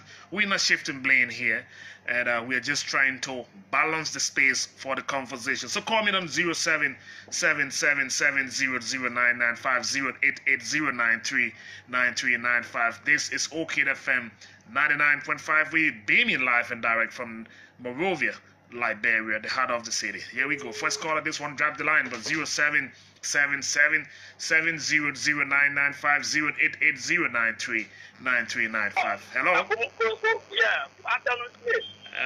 Yes, good afternoon to you. This is Mr. Abdul. I'm calling from Ghana Supermarket. Okay, please go ahead. Let me extend my appreciation to Jerome Kokoya. You see, Jerome Kokoya, you guys just did something in this country, and it will haunt you people. You know, they for elections, when you stood in the election, you started chicken, you know, the party, all kinds of things, and this is the result that you are getting today. To have you getting on air, making 4 million like 20 people. So, unfortunately, that is nothing some I have to say, but we will watch it close carefully. All right, thank you. Let's keep watching. Let's talk to it right here. I see a call coming in. I'm sure this is Mr. Moali. Your party came up with a very strong word, condemnation today. So let me hear what you say at this time. Now you've heard from the National Elections Commission. What is your take? Well, Smith, I'd just like to say the Elections Commission chair, in one way or the other, has corroborated what we issued in the press release or our position statement. And it went far contrary to what Mr. Mangu said yesterday. And he has outlined, in fact, the reasons for which election of such nature can be postponed. Now, we stated that there is a gross constitutional violation, and he has corroborated that because the president did not suspend Article 37 of the Constitution. Mm-hmm. There was or there is no force majeure to force that to happen.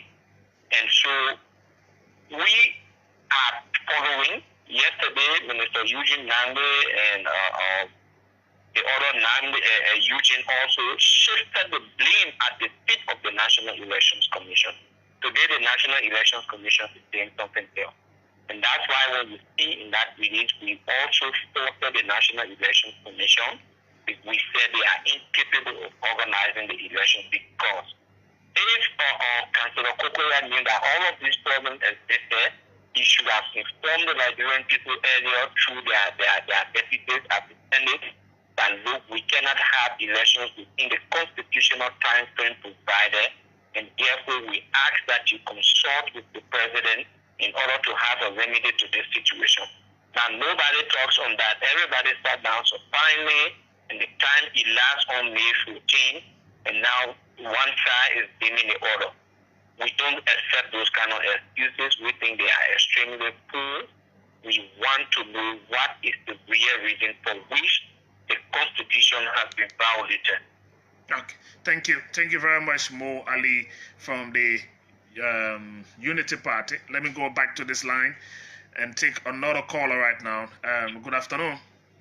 Yeah, good afternoon. Yes, how are you? Thanks for joining the conversation. Yeah, thank you very much. My name is Mohammed V. Kenneth, and I call you from station number 2, precisely Sekou Safole community. Okay. Yeah, Smith, the chair on the election commission has said it all. You see, yesterday those 2 ministers mounted your, station yesterday. They just spill all kind of things, wrong information. These people are jokers. They are seriously joking with our intelligence. This is a constitutional issue. I can remember when Mr. Fagon Mada put on yesterday and said to us that it will not spark any tension if we continue to overlook this thing. How can you say such a thing? It is constitutional. Look at the article they have violated so far, 37 and 39. And then he said yesterday, it is perception, and nothing going to happen. Are we foolish? I want to think that we are so foolish in this country. You are playing for intelligence. The man came out now and said there has been no money. Look at the vision Eugene Nangwe gave yesterday concerning about 2014, the election. The mentor said he personally wrote the election, the president for the president to call for state of emergency. And he started to play around yesterday. All right, thank you. Let's take our time. Let's speak to the issue and the personality. Let's get talking right here. This is the conversation. Flips out 5 o'clock, 5:15. We'll be talking about the budget.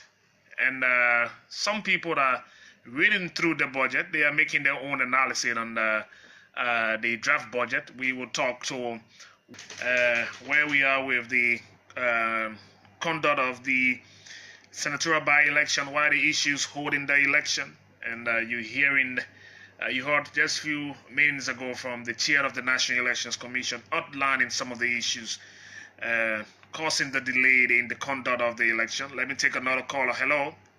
Yeah, good evening, Mr. Toby. Yes, good evening to you. Let me say good evening to Kogoya. Definitely, you made my day. I think these are people looking for in this government, responsible people. Like the way you spoke, that you made my day 100%. Like yesterday, I listened to the information minister saying that money is not the problem. You see what they have done to this country? I think Mr. President needs to see who all are with the way the government. These are people who want to make the president unpopular. And you come and you bring Jerome Kogoya who submitted money, and then they cut create a problem for other people. Because definitely if you go to go vote, it means that your car is missing. You're not be able to vote. Okay, get talking right here. We still got some time ahead of us. So let me hear you on this one here. Mr. David Koti, are you trying to get to me? I'm waiting. So let me see who's joining me right now. Hello? Yeah, how are you, Smith? Yes, I'm here, and how are you? Your line is not too good. Can you adjust a little bit? Oh, all right. Okay, let's try again. Hello? Yeah, hello? Okay, please go ahead now. Okay, this is Manta Bagbe Kwaro, snap for you. Okay, go ahead. Yeah, during discussion, I get to hear that Jerome Kogoya was discussing about the 22nd giving the letter to the government for the election business. I want to. Your line is disappointing. So let me hold you at that point to get talking here. More time 0777700995. We'll do the countdown of 5 now, so we let it go. Hello. Yeah, good afternoon, River Smith. This is Amantis now, call from Tobo Village. Okay, Ama, please go ahead. Yeah, I just want to tell the National Election Commission, Mr. Kogoya, very thank you for the clarity he gave this morning to you. You see, you have your 2 ministers in studio, both deputy Minister Eugene Namwe. You know that they were just contradicting themselves in studio there yesterday. Now Eugene Namwe is saying that I had one minister in studio and one just called on the line to provide further understanding of what the other minister was saying. Are you here with me? Go ahead. Go ahead. Yeah, what I'm trying to say is that the minister, they were contradicting themselves in studio because Mr. Namwe said that money is not a problem. And then and the commissioner even said that Mr. Akawa Grace said that the house was still a problem with financial issue. So why would Mr. Eugene Namwe saying that money is not a problem, and then National Election Commission saying money is the problem? So if there is problem somewhere, I think that inform the Liberian people because I live in Mosharok County and I don't want to be out of a senator. Thank you very much. Okay, you want your seat to be filled, so you still got a vacant seat there. 4 more calls to take. 07777009950880939395. Let me switch in the next caller. Hello. Yeah, good afternoon, Smith. This is Eddie Weaver. Eddie, how are you? Please go ahead. Yeah, I just want to caution our president in Barcelona. He has to be careful with the people that he appointed, especially the people who call the Eugene. There are people who are bent on misleading our people in this country. Look at Eugene Bagwell when he said, he asking you, but do you go to next to find out what I don't went to the family meeting for money? Why would he behave that to us? Well, I say thank you to the next chairman for coming over here to base on clarification. Okay. Thank you. Thank you ever so much. Looking for 3 more. Yes, 0777700995. The conversation continuing. Flip side at 5:15, we'll be talking about some issue about the draft budget, and we'll give you some detail as we move up to 6 o'clock. Let's call it. Here we go. How are you? Hi, Dave. Mr. Smith. Yes, how are you? This is James Fire calling from Johnson Street. James Fire. Please go ahead, Mr. Fire. Okay, all I want to say, I want to appreciate you very much for hard working. One thing I want to say to our Liberian brothers and sisters that we have to moderate the people respond to threats of government officials. Someone calling minister, talking at people who already say, you don't refer to your government official like that. If there's something we have some misunderstanding, we have some disagreement, we should criticize constructively. That is something government officials. This is one of the reasons I kept the country like this. Okay. Constructive criticism. That's your word. Thank you very much for joining in. Let's go to the one before the last one. Hello? Hello? Yes, thank you. And what is your name, sir? My name is Lincoln Johnson and I call from Jamaica Road. Lincoln Johnson, you said? Yes. Okay, please go ahead, Mr. Johnson. Thank you very much. I also appreciate the National Election Commission for the splendid explanation. My answer has some doubt as to how they started bringing the money down. Because according to the interview yesterday, when the minister was in office, the deputy and the minister Purple also came on to provide more clarity, and I had some doubt. But from the explanation, from the recording today, what he did that investigation, he has set the stage for us to understand as to what is obtaining. I think, and I also appreciate Chairman Kokoya for that splendid explanation because he was very, very clear. In fact, there are things that they did just to make sure that the government, to make sure that they hold the election in the both counties. And that was a very good thing that they did just to make sure that this country is on the right trajectory. I mean, what the minister need to do, they need to make sure how to communicate their information. They can't be giving misinformation, and the other person can make it different information, and the other person can make it different information. Let me just say this before I drop a line. Minister Eugene Agon, is that thing what you are doing that you call a broad talk? That is finished. No sense. Okay, let's do that one here. That's our minister in government right now, and of course, he was speaking to the issue. So let me take my last caller now. This one will close the line, so we take a break transition here to bring in Mr. Martin Colley. We'll be talking about the budget, the draft budget of Liberia that is before the National Legislature. Last caller, how are you? Hello, good evening, Stephen Smith. Yes, good evening to you, sir. Yeah, I'm Jamel calling from 15th Street, Jamel Francis. Please go ahead. Oh, for me, it shows that yes, the both parties they are contradicting themselves.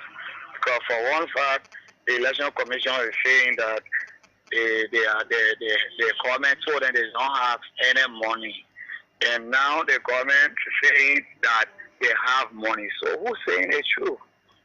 So that question, the both of them have to be able to tell the truth. Okay, looking for the truth.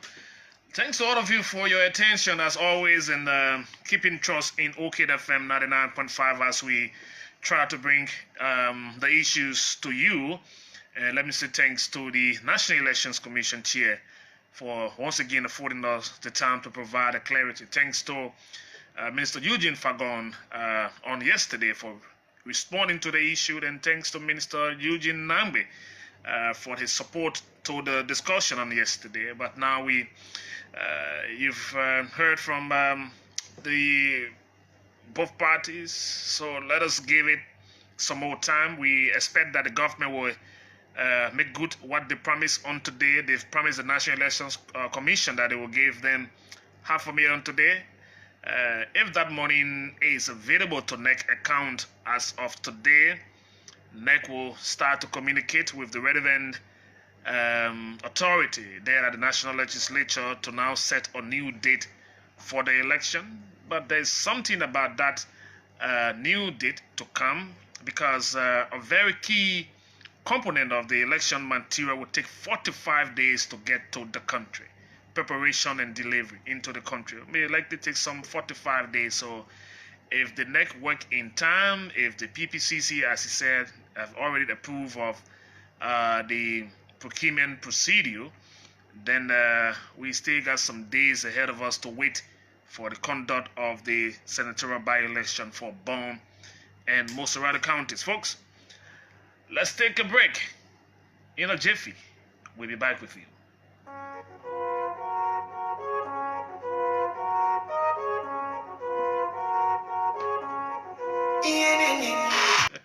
Okay, folks, let me leave this music thing once again. Okay, so beautiful song here, Kids Daniel, and the song here is oh, I finna forget that on the radio. All right, let's get going, people. The conversation right here on OK FM 99.5. We sometimes, yes, put life in it for you, and it's a wonderful time to go talking right here. Tomorrow, May 17th, is the birthday of the man D. Imayo. How you doing, bro? Salute you on your pre-birthday, and I hope you enjoy that music. Just drops here for you. Okay, folks, so the draft national budget is what we intend to look at now, and people are reading and running through that volume of document and trying to see where we are here. Oh, sorry, Herman Costa was trying to call me when we were having a discussion. Costa, sorry, I missed your call. I just saw the text. Okay, bro. My apology, Costa. I missed your call. I just saw your text message. Okay, I will return it. Maybe after the show, then we can say something together. But I missed your call, and let me apologize to you, bro, for that. I'm sure you were trying to make a point here on the show. So I was just talking and trying to introduce my next guest here, Martin Colley, who's joining me here. A very informed young man. I've been following his work a lot on the social media and places he's been performing on other national issues. He's been one man who's been reading through the 2018-2019 draft budget. He's tried to capture some of the underlying hike in the budget and decrease in certain priority component or places in the budget. And so I thought to invite him here. We will do this as often as possible. Some of the experts. Now it's becoming difficult to get people to come to even talk about issues in the country, things that are concerned to the country in terms of their understanding of the subject matter. And so we go around looking for people to give us their proper understanding on some of the very trending discussion. The budget now is of no secret. So as you read it, as a student of economics, you can help us to understand some of the issues in the budget, some of the lines in the budget that are very concerning to the public. So let me welcome to Stephen Martin. Thanks for coming again. Thank you, Smith. It is always a privilege to be in this Frozen studio discussing critical issues of national concern. Permit me to extend my compliments to over 19,000 students of the University of Liberia, where I come from, especially ideological militants of the Vanguard Student Unification Party. Very well, Martin. And it's always a good time to see you come here to share with us your side of what you understand or what you profess to know about national issue.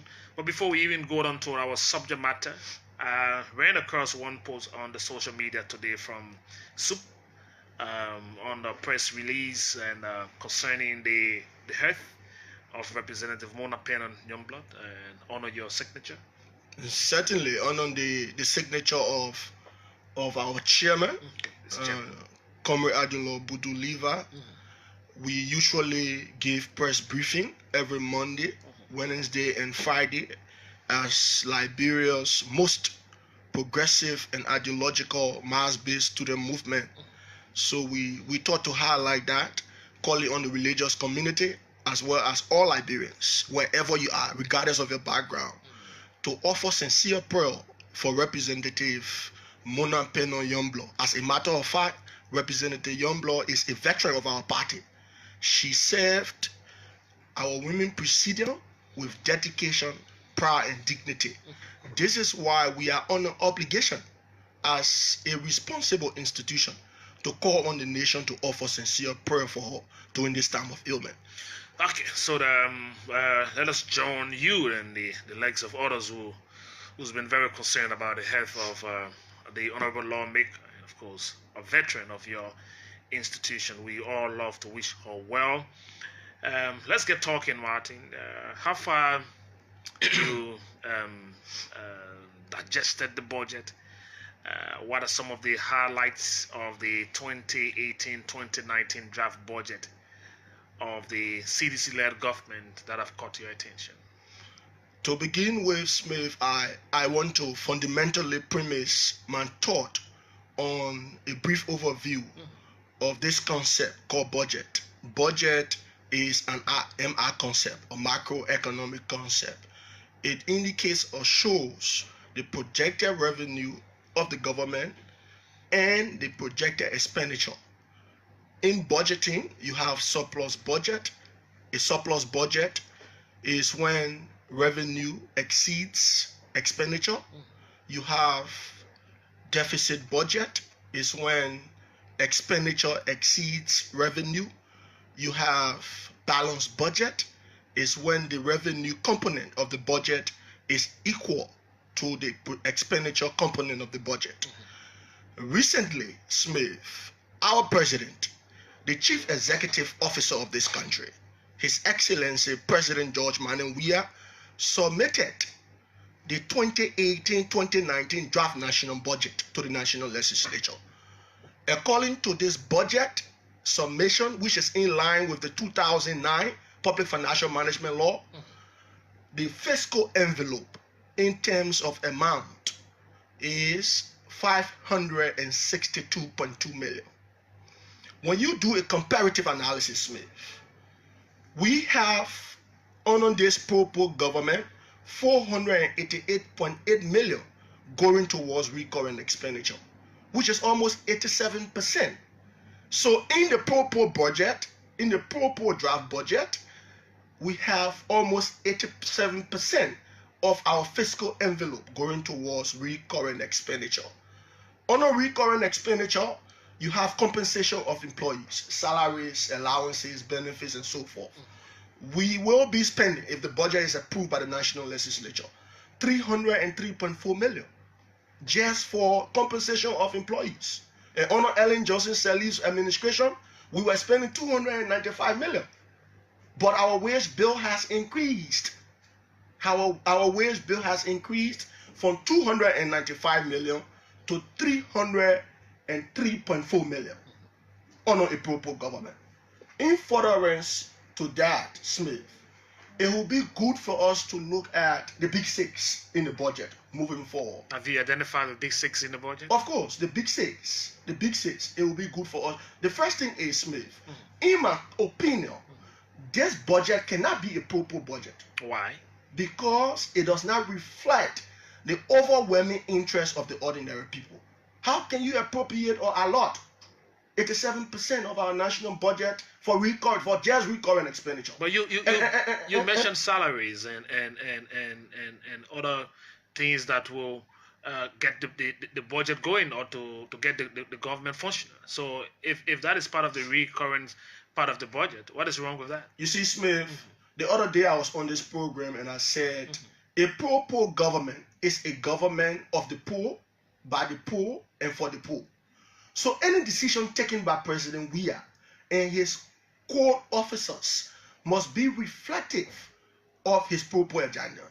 Like I said previously, when you look at this budget, let me just highlight a few things. Let's look at the big six: the office of the president, the office of the vice president, the office of the speaker, the office of the Senate pro tem, the office of the deputy speaker, and the office of the chief justice.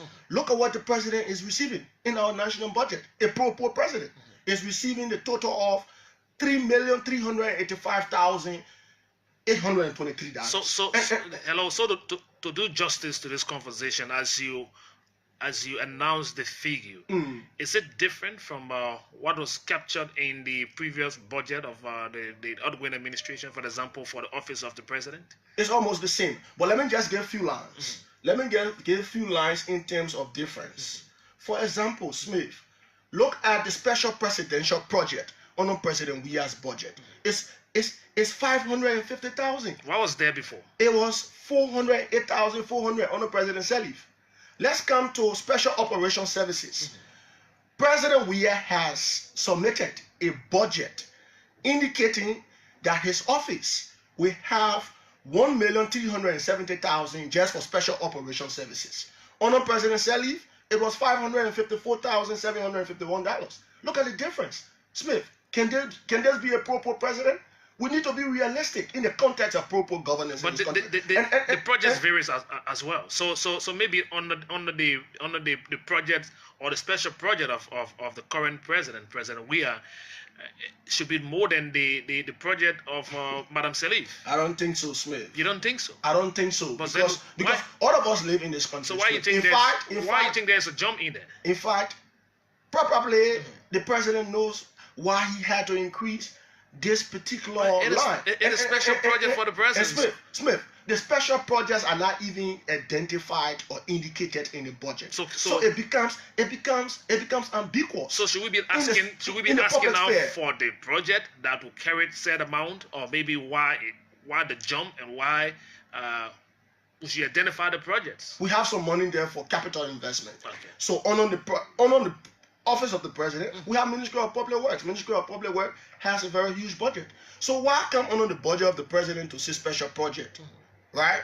Then we look at special presidential project and special operation services. Are they not the same? Under the office of the president, you have. How do you call it? Special what? You have special presidential project, 550,000. And you have special operation services, 1,370,000. So what is the difference, Smith? What is it? Because the public is listening to us. What is the difference between special presidential project and special operation services? Are projects not special operation services? Of course. These are repeated lines, in my opinion, as a student of economics. Because these lines can be interchangeably used. Was it there before? Of course. Was those lines similar to the lines of the past budget in the former administration? President Weah has increased these lines substantially. I just told you under President Salif, the special presidential budget of President Salif was $408,400.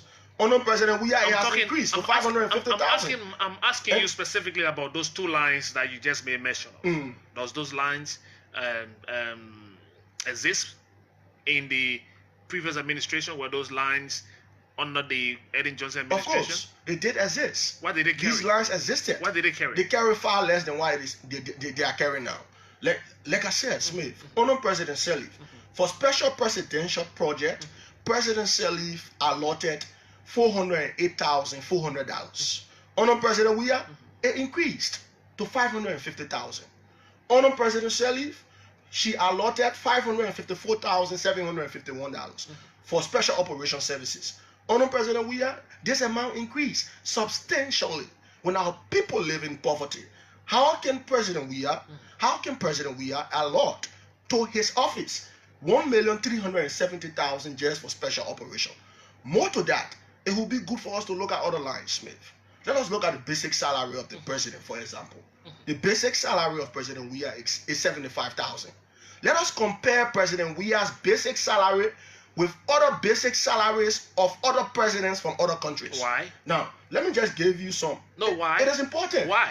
Because these countries are making progress than Liberia. But their economic condition and that of ours is just not the same. So why you want to compare the president of Ghana's salary, for example, with the president of Liberia's salary? It is good to compare it because one of the reasons why we are not making substantive... The variables are not the same. The variables are almost the same. You can compare Liberia with Guinea. You can compare Liberia with Gabon. You can compare Liberia with Gambia. The variables are almost the same. For the fact that some of these countries, their fiscal envelopes are far ahead of Liberia, bigger than Liberia, right? For example, I'll give you an example. Let's look at China, for example. Every day we run to China, right? For assistance, financial aid, grant loan, and so forth. Look at the basic salary of President Xi Jinping of China, $22,000. Look at the basic salary of President Weah, $75,000. Look at the basic salary of President Alexander Lukashenko of Belarus, $33,600.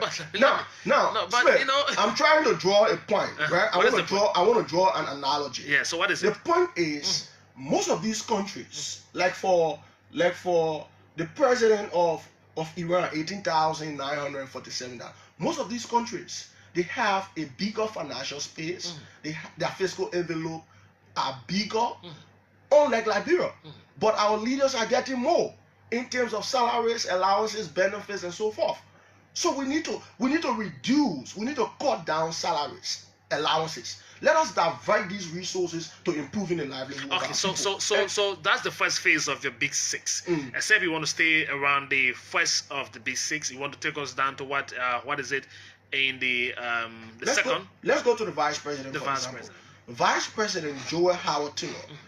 The budget of our vice president is $2 million. In the current draft Of budget. course, in the current draft budget, 2018-2019. That was submitted by President Weah.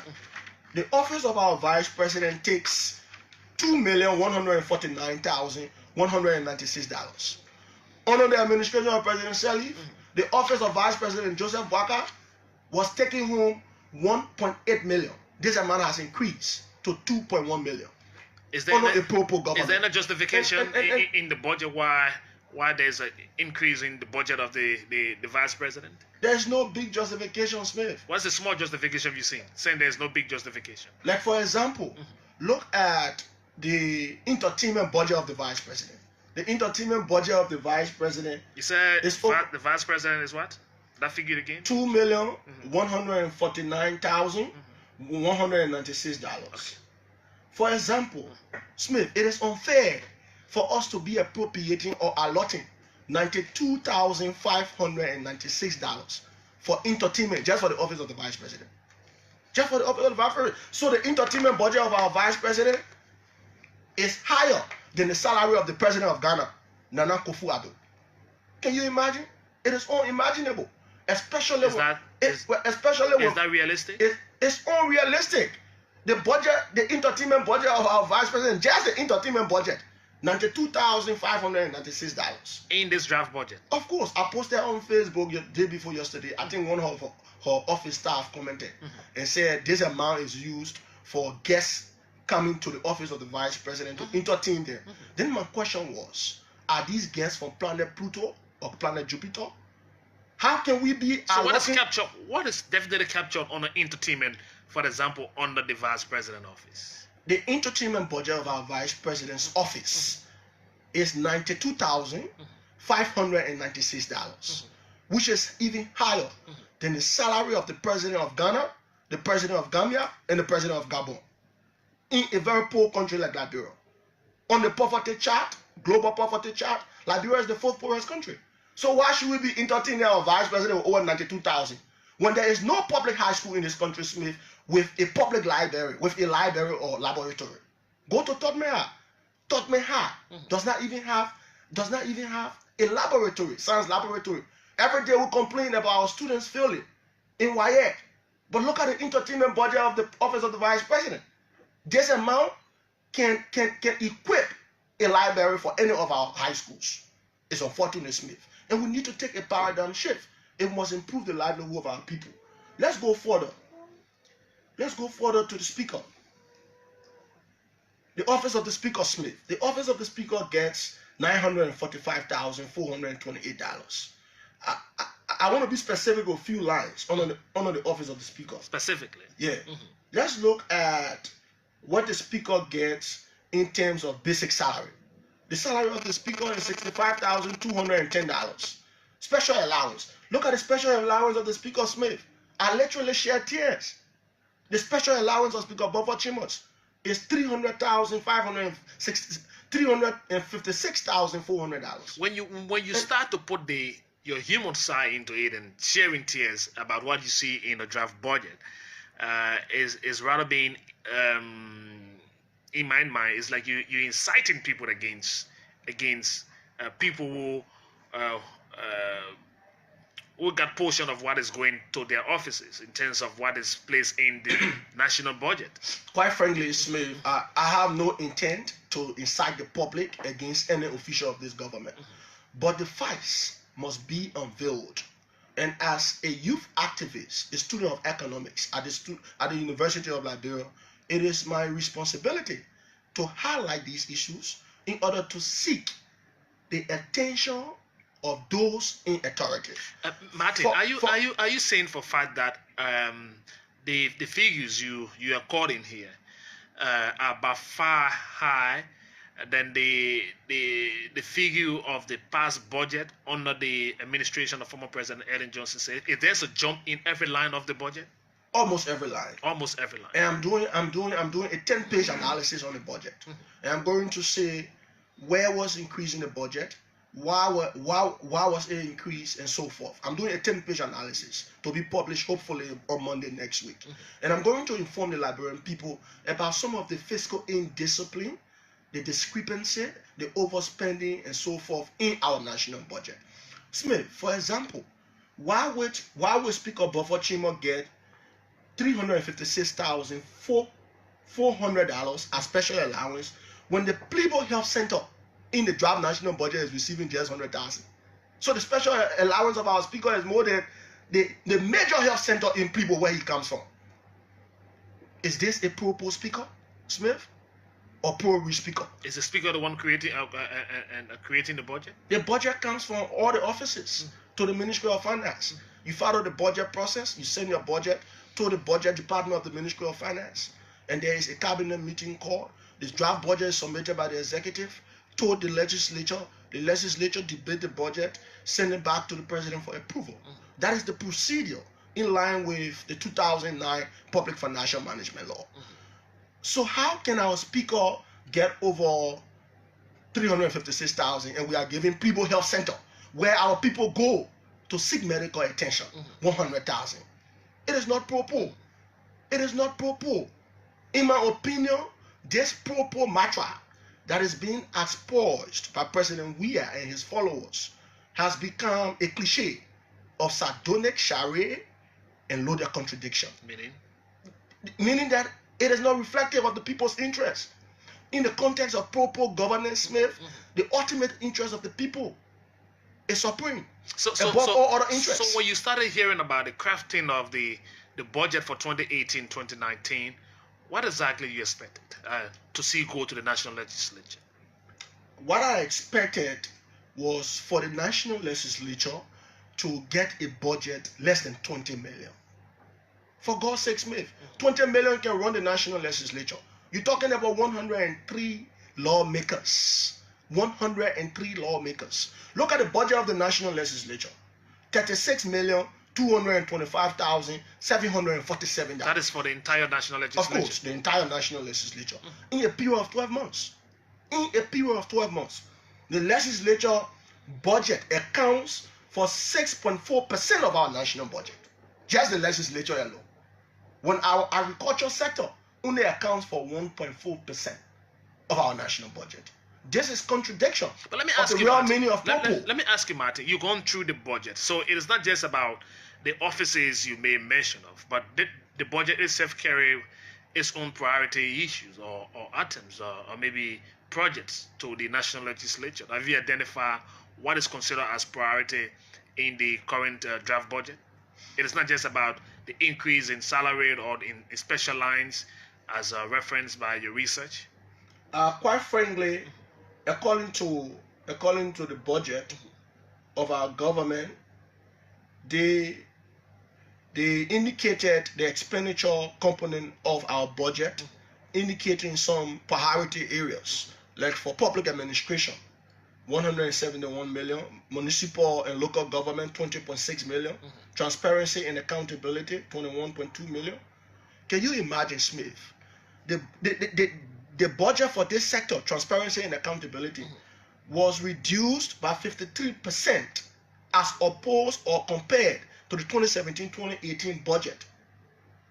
So the budget for the transparency and accountability sector in 2017-2018 was 44.9 million. It has drastically reduced to 21.2 million. So how do we fight corruption? Up to date, our president is yet to declare his asset. How does GSC fight corruption? How does LACC fight corruption? How does the Internal Audit Secretariat fight corruption? When you are budgeting in the sector just 21.2 million as compared to 44.9 million on the presidential leave. But in your quest to bring clarity to the discussion, what have you found about the revenue component, the tax revenue, the non-tax revenue, and the issue that have to do with borrowing and some of the very tough side that is going to support the budget? What is it that they take on to the budget? 2%, 9%, 17%, only 2%, among others? Quite frankly, Smith, when you look at the composition of the revenue of the 2018-2019 Propo budget, there are four key areas on the revenue component. You have the tax revenue. Tax revenue accounts for 402 million plus, which is 72%. You have non-tax revenue, 95.4 million, which accounts for 17%. You have external grants, 51.3 million, which accounts for 9% of the budget. You have borrowing, 12.6 million, which accounts for 2 million.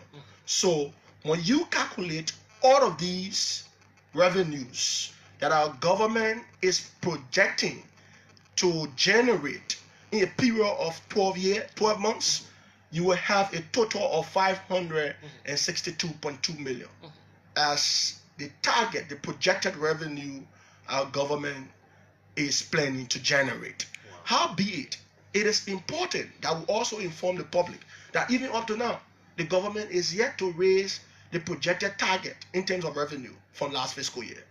The government is still struggling to generate 332 million in this quarter. This is the last quarter. The budget year ends this month. A new budget year begins June 1st. So the question is, the new budget year begins by June 30. The question is, if our government could not raise expected revenue from last fiscal year, can this government raise a revenue totaling 562.2 million? Are you doubting? I'm doubting, because 3 months ago, this was the same Propo government that submitted a recast budget of 536.2 million. So our budget fell drastically from 563.2 million to 536.2 million in the recast. Sadly, after 3 months, the government again has increased the budget. What is the rationale for such increment? So that is why the budget hearing, and of course the justification will come, because as they appear to the national legislature, they will give us justification why the jump, why the increase in the lines, and of course in the budget. Now, Smith, as a student of economics at the University of Liberia, I think this projection is unrealistic, and there are factors responsible for my conclusion. The first thing is the prices of our traditional commodities are falling. The prices of iron ore, the prices of rubber are declining, coupled with global macroeconomic shocks. Our economy is still being impacted as a result of the Ebola aftershock, the stalemate of the election. Countries are cutting aid to Liberia. Considering all of these factors, the question is, can LRA generate a revenue of 562.2 million Are we not in a period expecting? of 12 months? Is there anything in the budget that had to do with grain? I'm very sure that we expect some support to come to the budget. What is captured for grain under this budget? Yeah, when you look at the composition, the component of the revenue side of the budget, you have like non-tax revenue external grant. For external grant, we are expected to raise 51.3 million, which is 9%, just 9% of the overall budget. But let me go further because I just stopped on the speaker. Look at the budget of the Senate Pro Tem, 1,046,100. Look at the special allowance of the Senate Pro Tem Smith. The special allowance of our Senate Pro Tem Abachi is 356,400 United States dollars, just in a period of 12 months. Just in a period of 12 months, when food insecurity in Liberia is 16%. 640,000 of our people, according to a recent report Another increase released by FAO. Is that another increase? No, it's constant. It's this constant. time around. Okay, so the keep it constant. Yeah, so it's constant. But we should not even be keeping that constant. Why? Special allowance of the Senate Pro Tem is kept at 300,000 plus. Smith, There is no under a addition. pro government in a country where our people are hopeless. Recently, UNDP, World Happiness But that, Report is, 2018. but that is not strange. Rated the Martin. Liberian people so if the office of the Pro Tem Special Allowance in 12 years is the same under the Pro-Poor administration, what are we talking? It should reduce, especially when we are receiving all of these negative reports. I was reading the 2018 World Happiness Report released by UNDP just this year. Liberians are the 8th unhappiest group of people in the world. When the budget of our Senate Pro Tem, Abachi, when the budget of his office is $1,046,100, it's unfortunate. It's unfortunate. Look at the office of the Deputy Speaker, $604,685. Look at the office of the Chief Justice. Any addition in there? No. Constant? Yeah, sure. Look at the office of the Chief Justice, $552,051. So when you look let me ask you, Martin. So now that you're pointing out this high figure and talking about increment here and there, what would be the push on this Pro-Poor to see to it that some of the lines that look very high are rather reduced to conform with a Pro-Poor agenda of the country, because the hearers of the budget are now looking at the budget is before the national legislature. You as an advocate, how do you intend to see your side and maybe others who are concerned about the budget make sure that this budget is reasonable in terms of its spending priority and of course in terms of the salary portion of it? Thank you, Smith. I am doing a formal communication to the office of the Speaker and the office of the Senate Pro Tem, identifying loopholes, waste, overspending, and repeated lines in the draft 2018-2019 budget. I'm going to forward that communication to plenary hopefully next week and make some recommendations to both the legislature and the office of the president, providing sacrosanct justifications why we should reduce some of these astronomical amounts. But the Minister of Finance, or the man who runs the government ministry that is responsible in terms of submitting the budget, is right now, even before the passage of the budget, have started to forecast budget shortfall in time to come if this budget is not properly scrutinized. Of course. And these are some of the things we are saying. Certainly we are going to experience shortfall. Successively, both under Elling and President Weah, our country has experienced consistent shortfall. In order to prevent this shortfall, we need to cut down on recurring expenditure. Look at Sierra Leone, for example. Sierra Leone, I was just reading a paper.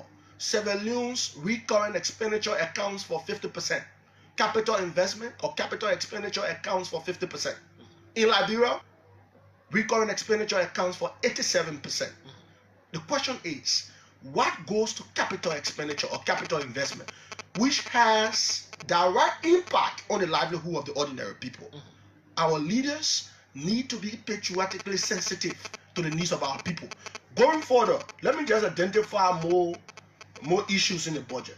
Look at the budget of the NSA, Smith. The budget of the NSA is 10 million. Can you imagine? Under the administration of Ellen, it was 7 million. Look at the budget of EPS, Executive Protection Services. The budget of the Executive Protection Services under President Weah is 7 million. Under Ellen, it was 5.5 million. So are you seeing the jumps? What are the economic justifications or rationales for these jumps? Okay, so let's talk about some of the area like education. That is very germane area to concern health, that people are still constrained with health facilities here and there.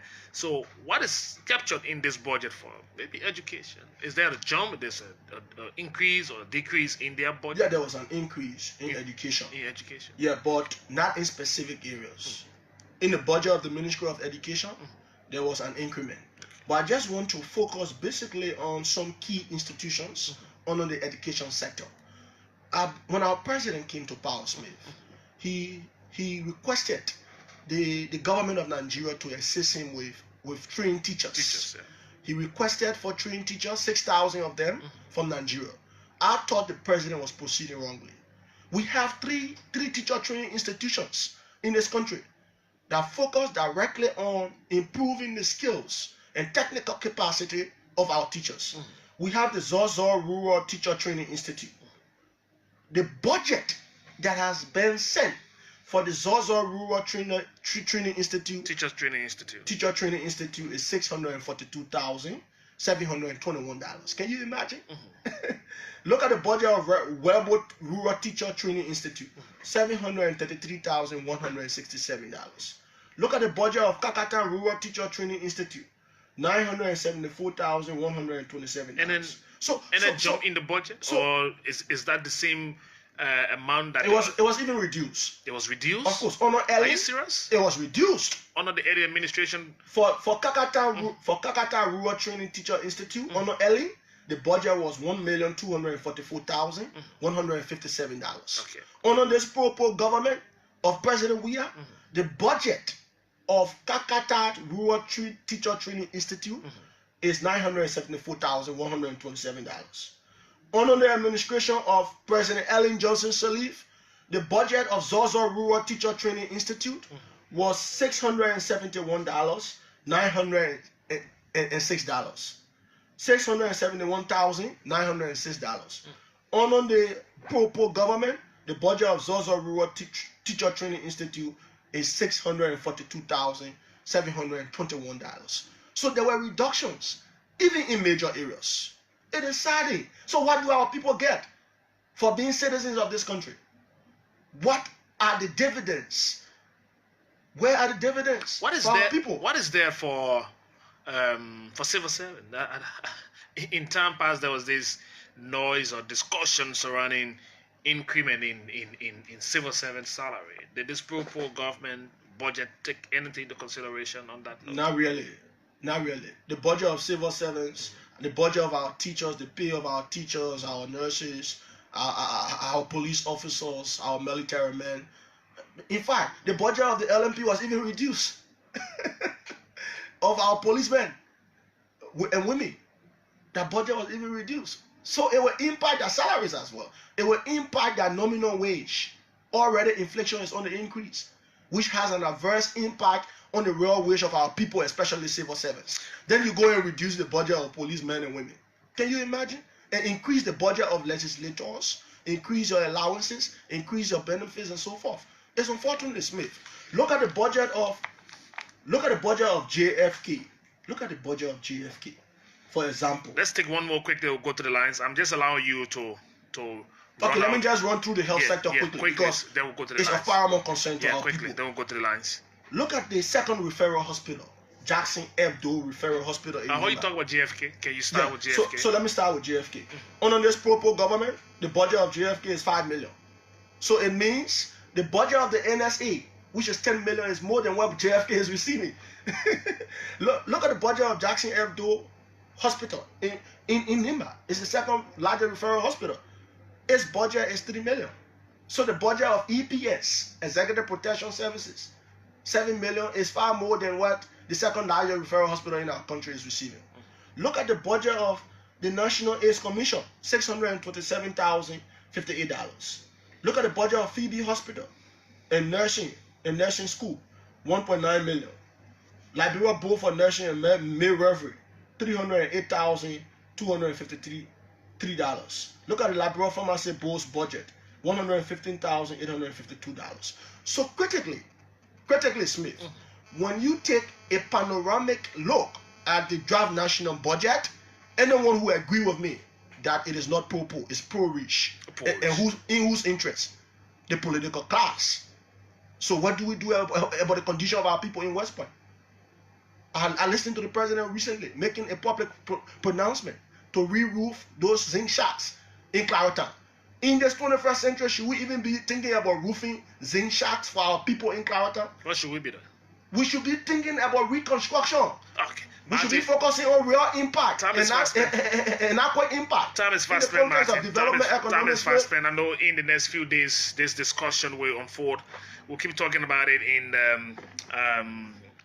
various segments here, little by little. Now the budget itself, the hearing of that budget has come to a standstill until the return on Monday. But Martin Colley is here. Let's take some time, just based on some of the things he highlighted in this conversation. You can call us. We will take few calls past 6 o'clock, 6:15 is our news.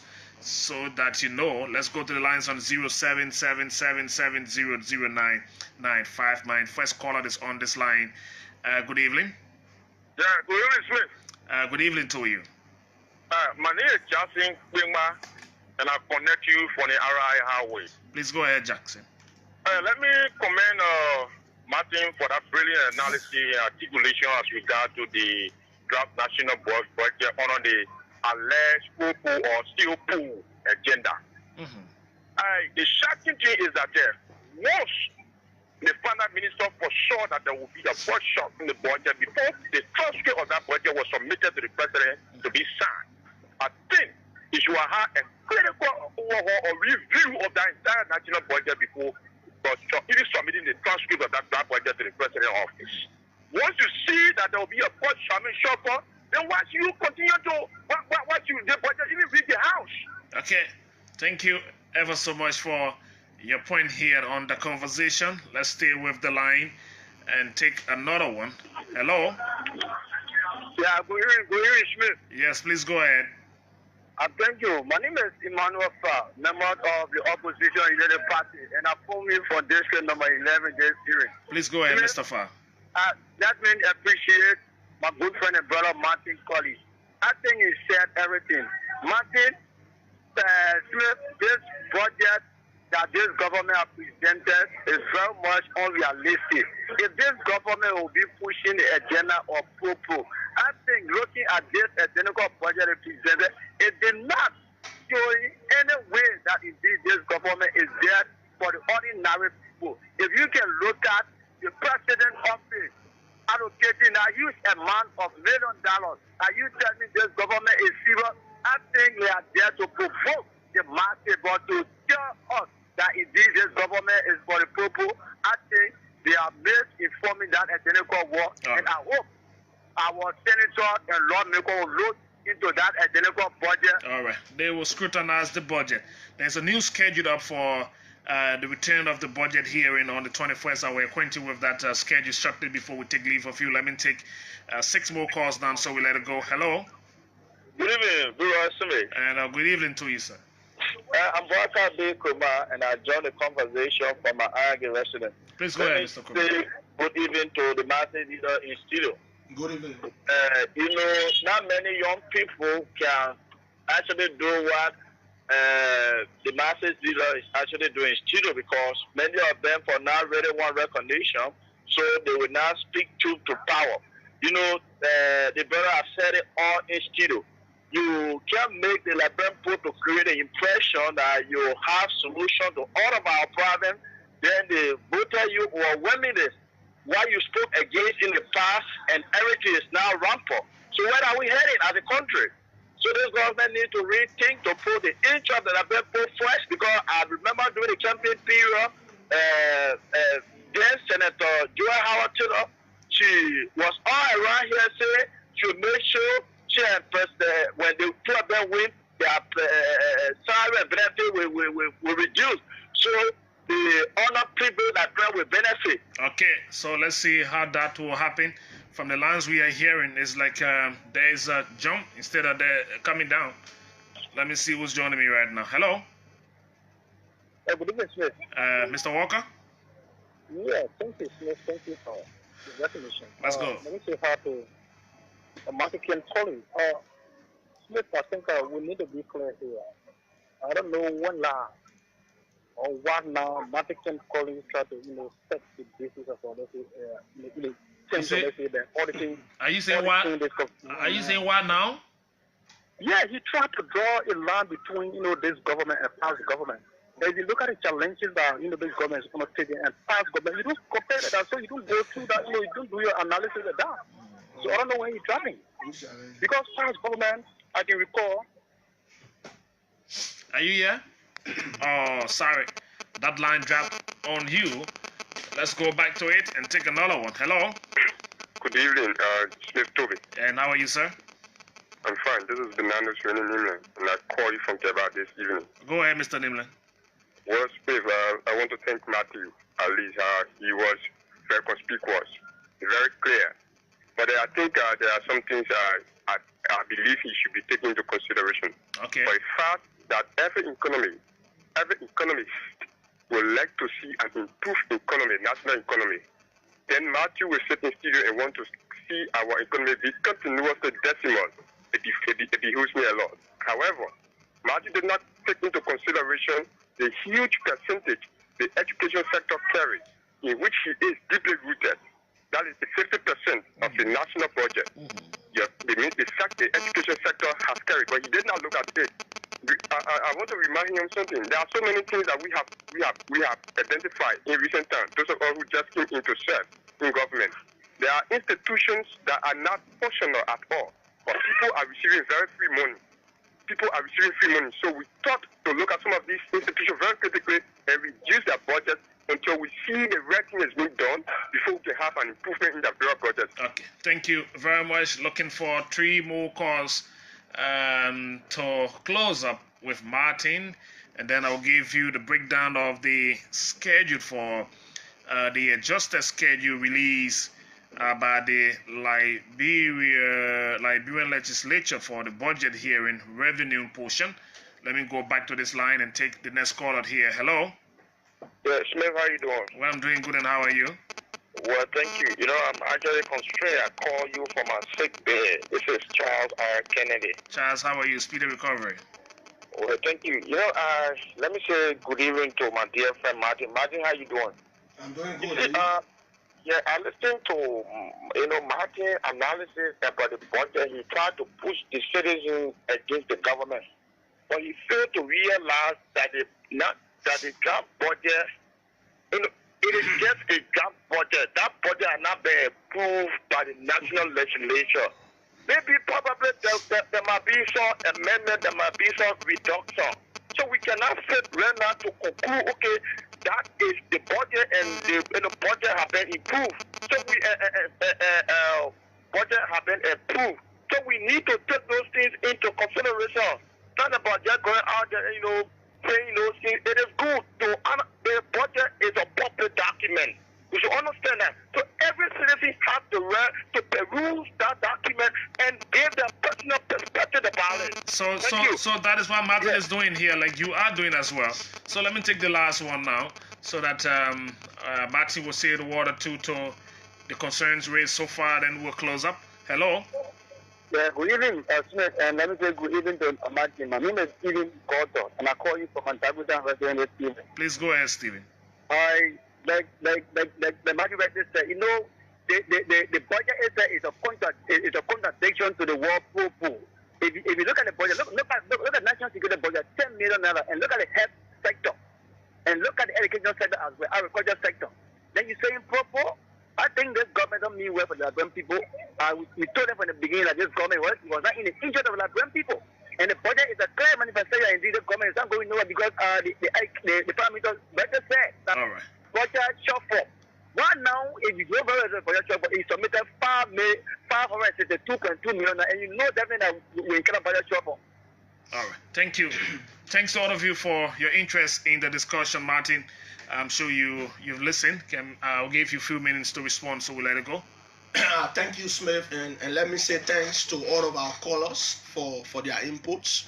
One of them talked about over 50% increment in the educational sector. That's not true. The educational sector increment accounts for just 3%. 2017, 2018, it was 81.8 million. Under this Propo government, it is 84.3 million. So it is now over 50%. It is just 3% increment. Furthermore, Smith, I would like to highlight two genuine things. Quickly, all of us have agreed genuinely and fundamentally that for this country to move forward, we need to diversify our economy with specific focus on the agroeconomic sector. Now, look at what the agriculture sector is receiving. 5.2 million just for Ministry of Agriculture. The whole sector is receiving 8.2 million, which is 1.4% of the overall budget. This violates the 2003 African Union Maputo Declaration. The declaration says every government, every country must appropriate 10% at least to its agriculture sector. It is a violation of the declaration. Look at what they allocated for the renovation of the executive mansion, 13 million. We're about to spend another 13 million for the renovation of the executive mansion. And according to a 2016 audit report, GAC, we have given 7 different contracts at the rate of $31,705,072 in a period of less than 12 years. 7 different contracts. We have spent over 31 million. We have allotted again 13 million for the very same renovation. So we keep doing one thing over and going nowhere. Okay. So I am of the belief, Smith. Yeah. I am of the belief. Close up. I am of the belief that the draft 2018-2019 budget that has been submitted by President Weah is inversely proportional to the ultimate interest of the ordinary people. Therefore, we want to call on the legislature to be very scrupulous and analytical in analyzing those various lines in our budget. Liberia can become better if we focus more on the interests of the ordinary people. This is the time for change. Martin, Kay, and Collie, thank you very much for sharing some time again with us here on another edition of The Conversation, folks. That's how we're going to leave the station today. But before we go, let's acquaint you quickly with what is coming up as of Monday at the National Legislature. Stay in line with the budget. I'm receiving this information that the Joint Legislative Budget Committee for the 2018-2019 National Draft Budget Revenue hearing on Capitol Hill has done its adjusted schedule released by the Liberian legislature for the budget hearing revenue portion. It started was it on yesterday, but got postponed due to the coming cabinet retreat in Grand Bassa. So on Monday the 21st at 10 o'clock a.m. Honorable Samuel Toye, the Minister of Finance and Development Planning, will appear with his team at 10 o'clock. At the same 10 a.m. on the same Monday, Mrs. Elfrida Stewart Tamba, Commissioner General Liberia Revenue Authority, LRA, and technicians will appear. 12th midday, Honorable Yimade D. Pearson, Managing Director, Liberia Petroleum Refining Company, LPRC, will appear. At 2 p.m., Honorable Moses Wakoli, Minister of Labor, will appear for budget hearing. At 3 o'clock p.m., Honorable Marilyn T. Logan, Officer in Charge, National Oil Company of Liberia, NOCAR, would appear for budget hearing. Then on Tuesday, the 22nd, it says here at 10 o'clock a.m., Dr. James Colley, Commissioner, Liberia Maritime Authority, will appear for budget hearing. 11 o'clock will be Honorable Marie Harris, acting chair, Board of Commissioners, Liberia Telecommunications Authority, LTA, will appear for budget hearing. At 1 p.m., Honorable Cecida Coffee Brown on Tuesday, Deputy Managing Director, National Port Authority, will be at the National Legislature for budget hearing. Further down on Wednesday, I will stop at Wednesday for you. At 10 o'clock a.m., Honorable Ward Bako Freeman, Managing Director, Roberts International Airport, will appear for budget hearing. 11 o'clock a.m., Honorable C. Mike Doyen, Managing Director, Forestry Development Authority, will appear. At 1 p.m., Honorable Gasly E. Murray, Minister of Lands, Mines and Energy, would appear. The rest of the details I will give you this entire lineup on tomorrow when I'm back here. But let me say thanks to all of you for keeping me on your receivers and joining us on another edition of The Conversation. Until I'm back here with Deirdre and Monique on tomorrow, I'm going home. And I'm leaving you with this on here. His name is Mori Conti. He called us on here. Yeke Yeke. Thanks for your time. As always, my name is Smith Toby. God bless you. Here I go. I'm out.